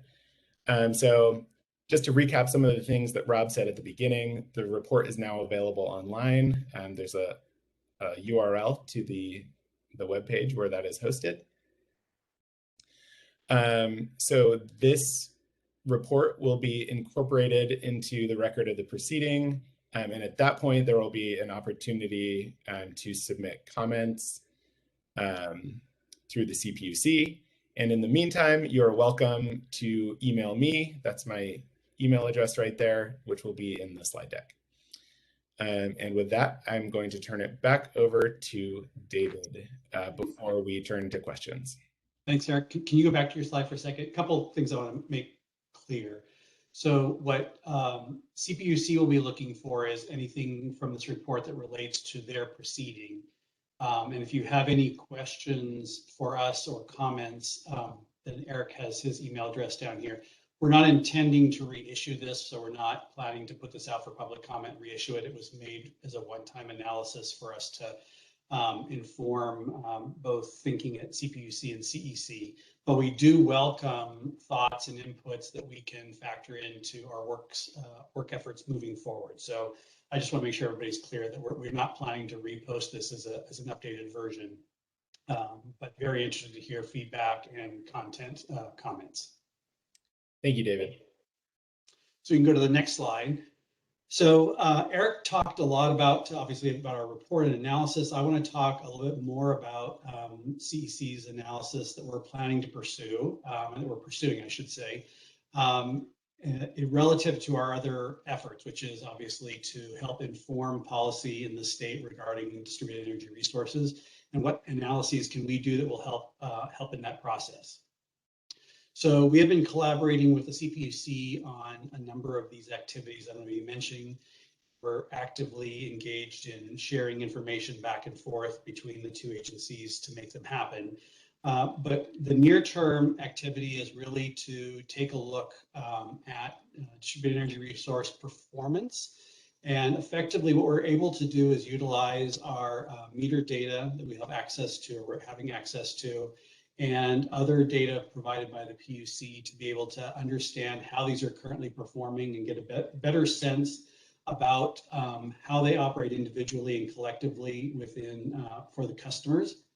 and aggregate that information to really understand how it's currently affecting operations on the grid and potential to affect reliability. Then we plan to take that information and utilize it to start thinking better about what are some scenarios that we could think about for high penetration distributed energy resources and approaches that state could be taking that would both help customers, obviously, and particularly those in equity communities, but also ensuring reliability on the grid. And that will then feed into our SB 100 analysis. So first of all, taking a little bit of a retrospective analysis and then looking at that to create some prospective analysis looking forward and evaluating some different futures for the state and what that may mean in terms of customer benefit and reliability more broadly for the grid. And I have to say that this is also, so this is work that's being performed within our assessments division. And it also works hand in hand with other activities that are going on within the CEC that are related to this, as well in addition to our SB 49 flexible loads appliances standards. We're coordinating with our energy division in that, as well as with EPIC Research. And for those who have not seen it, Research Division has published the preliminary list of the research that they plan to pursue in EPIC 4. And it's going to be covering a lot of these similar topics that you've heard today. So I suggest taking a look at that and seeing how you could be participating in that. Some of the themes that came out today, including cybersecurity, as well as how to ensure power quality with the increased deployment of inverter control technologies, EV integration, et cetera, were all part of the list of topics that the EPIC program plans to pursue. So all of these topics are being coordinated and collaborated within Sept Energy Commission to keep them on track for thinking about a future with greater deployment of DER in the state. And as I mentioned, working closely with CPUC to share that information back and forth between their proceeding and our efforts to make sure that we are really thinking smartly about the future of California. So with that, I will conclude and open it up for comments.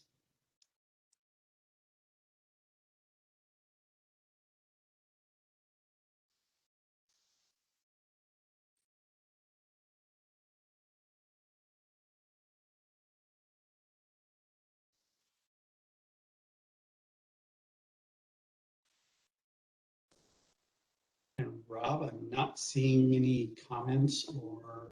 I did see a few, and we might get some hands up yet. I mean, that was an outstanding presentation, by the way, and the study was really important in helping develop our thinking at this side as well. I do see a hand raised from Richard. I'll go ahead and unmute him. Hi, it's Richard Coe here from Cal Advocates. I just want to say I thought that was a fantastic presentation and really linked very well to the overall high DER planning, grid planning OIR. So thanks very much for that. I was particularly interested in the, I think it was just about the final point on the slide about electrification load growth may preclude distribution deferral opportunities. Could you just expand on that at all? And in particular, any thoughts on the hybrid solutions that you were mentioning? Yeah, sure. Thank you, Richard. Yeah, this is kind of a tough one. It's in the emerging findings section sort of for a reason, because the interviewees that we spoke with were not themselves sure how this was going to play out. You know, I think Lorenzo mentioned earlier that, you know, maybe we could actually serve a lot of this new electrification load growth with behind the meter resources. You know, so it's not entirely clear that that's going to happen. But I think it's just something that we need to be mindful of as we're planning these different investments. I hope that answers your question. But is the idea that the sort of an explosion in load makes it too hard to meet opportunities with DER? Is that the kind of thinking? Yeah, that was the concern that was expressed. Okay. Yeah. Yeah. Okay. Thanks. We've also got questions from Ed and Robert. I'll start with Ed.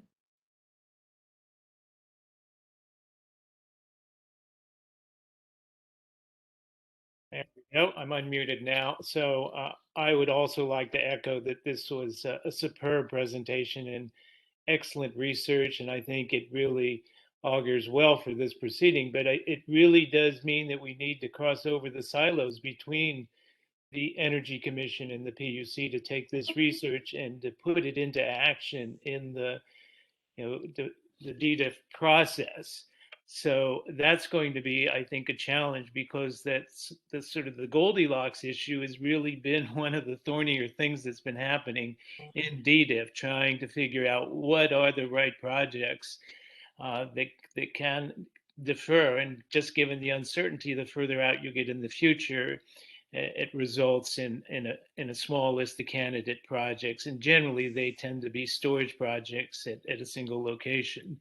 So it's a really important part of research. And I do think this issue of how do we couple DERs that provide generation and storage with the evolving infrastructure for EV charging. So EV charging, I think a lot of us think of it's going to occur at our homes and the businesses, but I think local governments and other agencies have a really important role in planning where EV charging is going to occur on which distribution circuits and what parts of the city and which garages, et cetera, where are the high, the DC charging, the high voltage DC charging going to occur.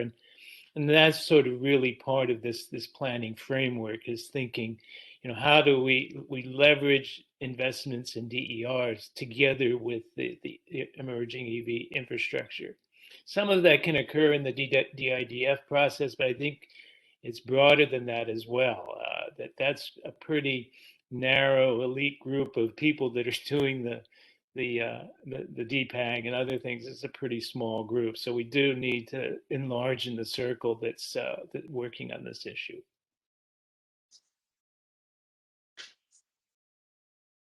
Thanks, Ed. I'm not sure, sorry, I'm not sure if I missed a specific question in there.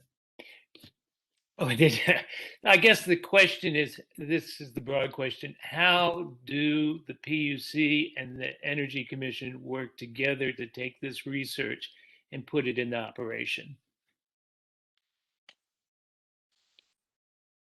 I see Rob reacting. Is that something you'd like to speak to? I mean, it is like part of the question.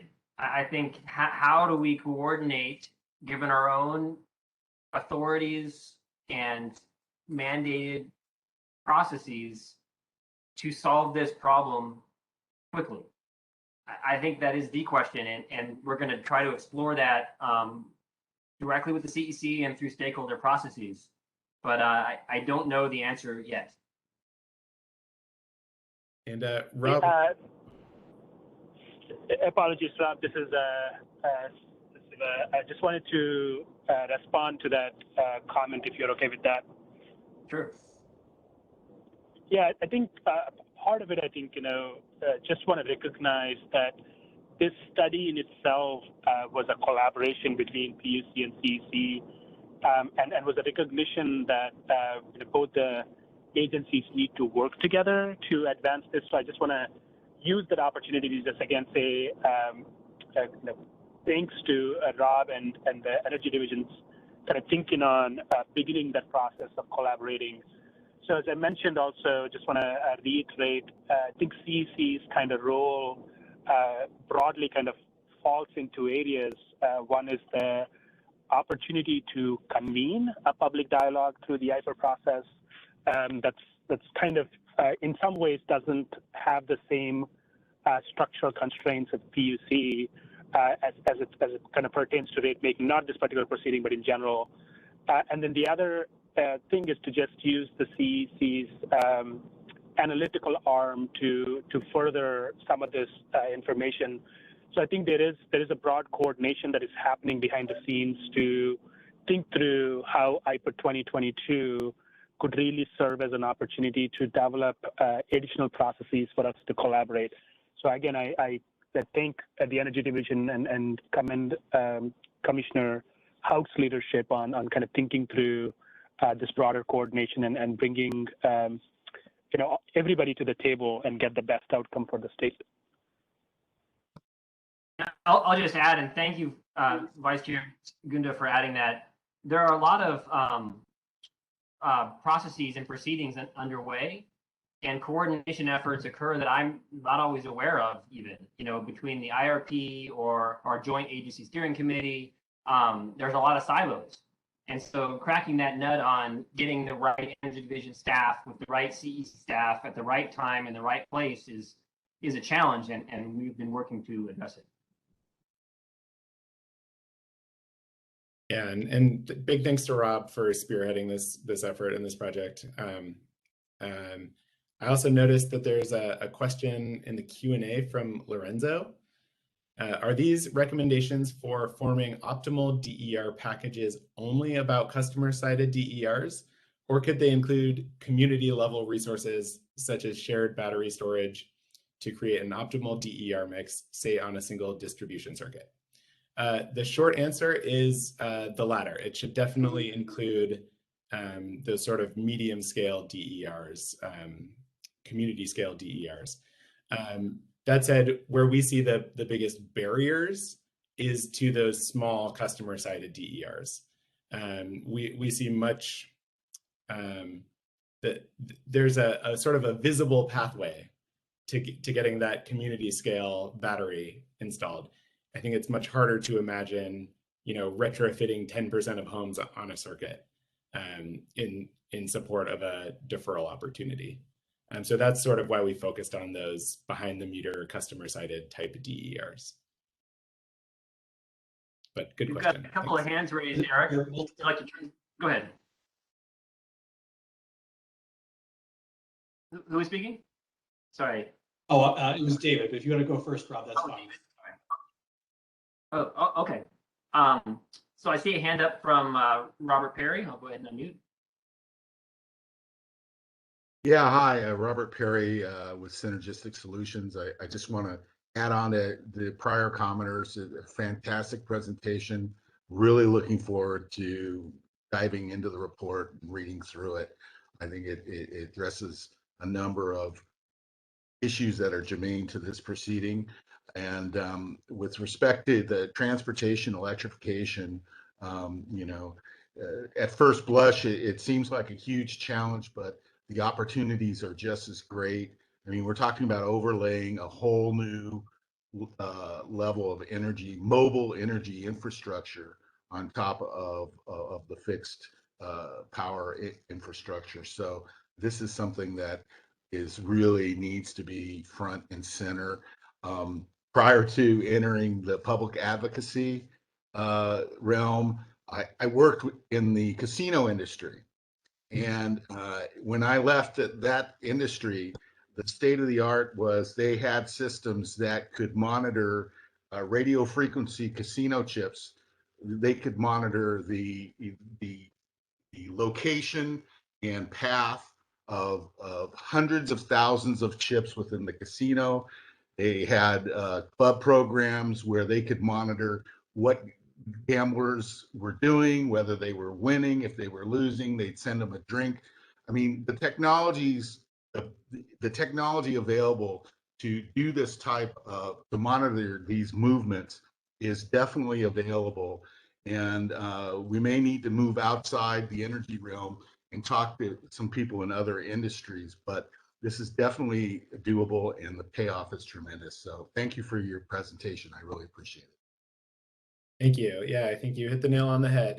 It's the key is all in how we manage it. It could be a big boon or a big challenge. So, and I agree with you in looking at other industries and understanding what's in other industries, because there are oftentimes many creative solutions that we can transport from other industries to bring into grid management. So I think that's we should all be thinking that way.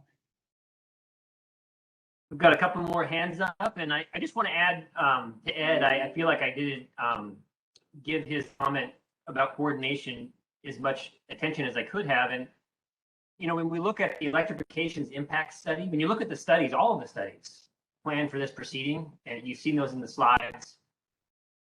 How will our studies on our side help the CEC develop their capabilities and processes and make decisions in the same way that this study has helped our thinking on developing our study scopes in this proceeding. It's a back and forth, and I think we'll see that. I'm hopeful that we're going to have a lot more of that, where we're doing reports, they're doing reports, we're looking at, and that coordination is happening at an accelerated pace.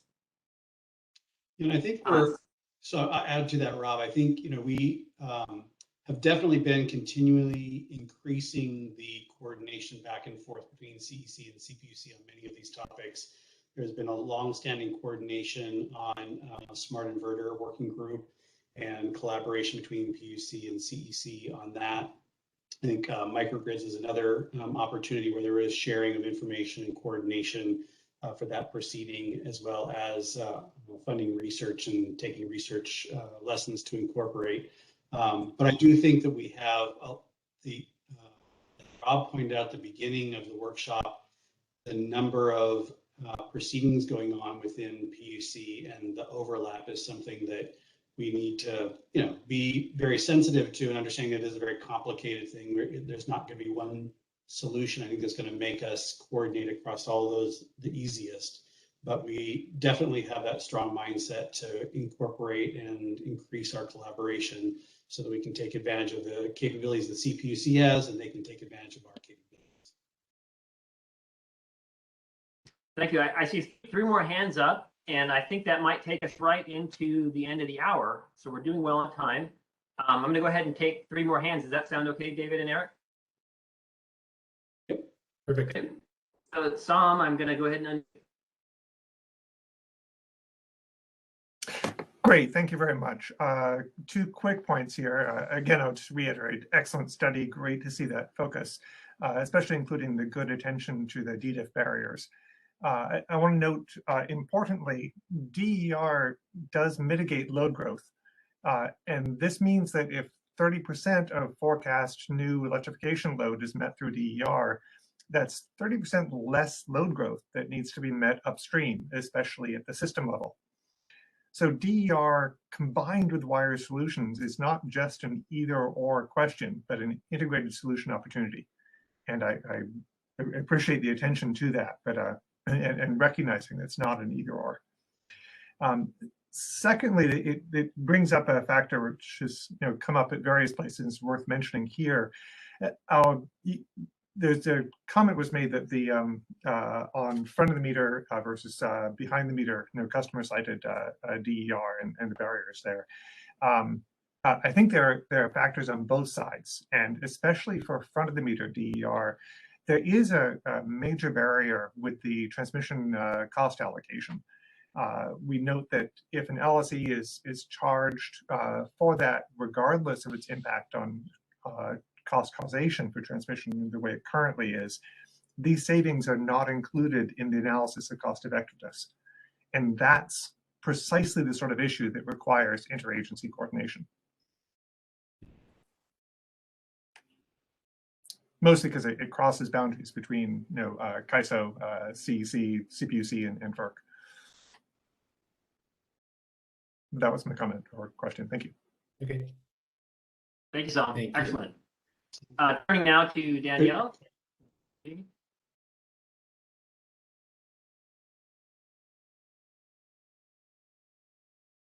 Danielle, I think you're unmuted. Sorry. Thank you for the presentation. My questions are slightly different, only to leverage the opportunity to ask them. And specifically, interested in one, sort of what other opportunities you see beyond just deferral, such as potentially reviewing EPIC pilots related to communications or microgrids. And the other thought is related to the CEC's role to date with respect to DER. It has been to basically be the central repository for approved inverters and other behind the meter equipment. And as we continue discussion of smart inverter operationalization, cybersecurity, sort of communications implementation, one topic that the IOUs have discussed and previously discussed with the CEC is an interest in expanding the CEC's role to be sort of a central repository for combinations of inverters and gateways and other devices. That way, it could streamline the process for the vendor community rather than seeking separate listing and approval from each IOU to sort of only submit to one place with the CEC. The CEC maintains the list of approved equipment, and then the IOUs can pull from that, and it kind of streamlines the process for all parties. Curious if that's something you thought about. It's definitely something that that has been discussed, and there may be. I have not been tracking all of the plans for keeping lists for all the different technologies. I know that our our efficiency division has been working on expanding that list. Excuse me, our renewables division. But I'll have to check into it and see what the status of that is. Thank you, David. And last question from Brad. I'm going to go ahead and unmute you. Thank you. I wanted to ask a separate question bouncing off of Ed Smeloff's statement and his identification of the Goldilocks problem, with which, Eric, you also mentioned. And this is a fundamental question underlying everything, all of this whole realm of issues. And the DER providers on one side say that DERs everywhere are valuable in avoiding long-term transmission and distribution, even if it's hard to measure, and especially as we increase load literally everywhere from electrification. Utilities have traditionally taken the position that you're not saving any money unless you're deferring something that's identified and already planned investment. Obviously, the truth is in the middle.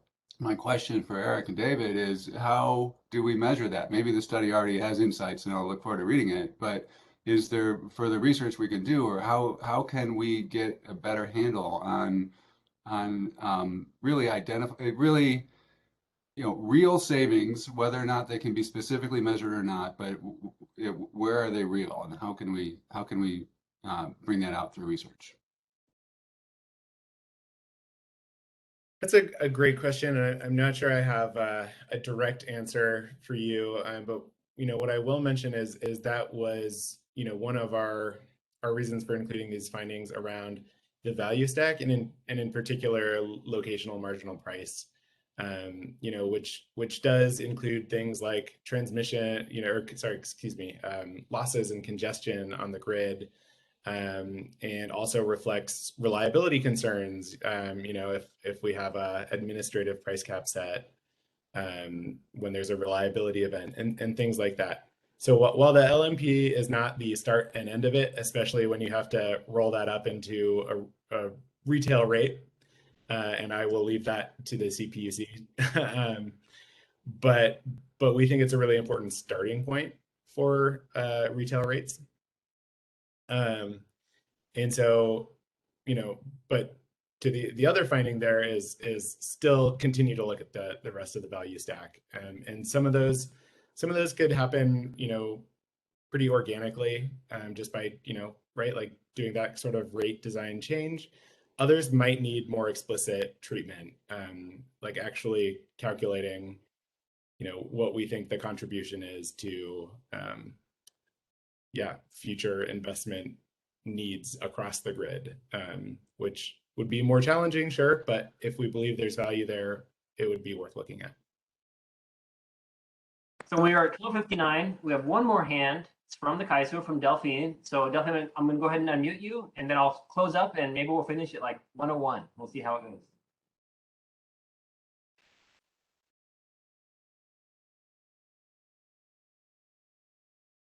Great, thank you so much. This is Delphine from California ISO. I just wanted to make a couple comments. So first of all, I really appreciate the CEC's involvement in this. I think it's absolutely critical for you all to be part of the conversation, and certainly we've been dealing with a lot of these issues jointly, certainly through the demand forecast as well. And I think some of the conversation here touches upon that, because what we've seen in the demand forecast is an assumption that the DERs will be there. So sort of implicitly, there's already value being expressed either autonomously through, folks adopting DERs on their own, or through state incentive programs to have that in the actual forecast. So to that extent, the CAISO is already not planning for that transmission build out because it's understood that the DERs will take the load, and therefore it doesn't kind of rise up to the transmission level side.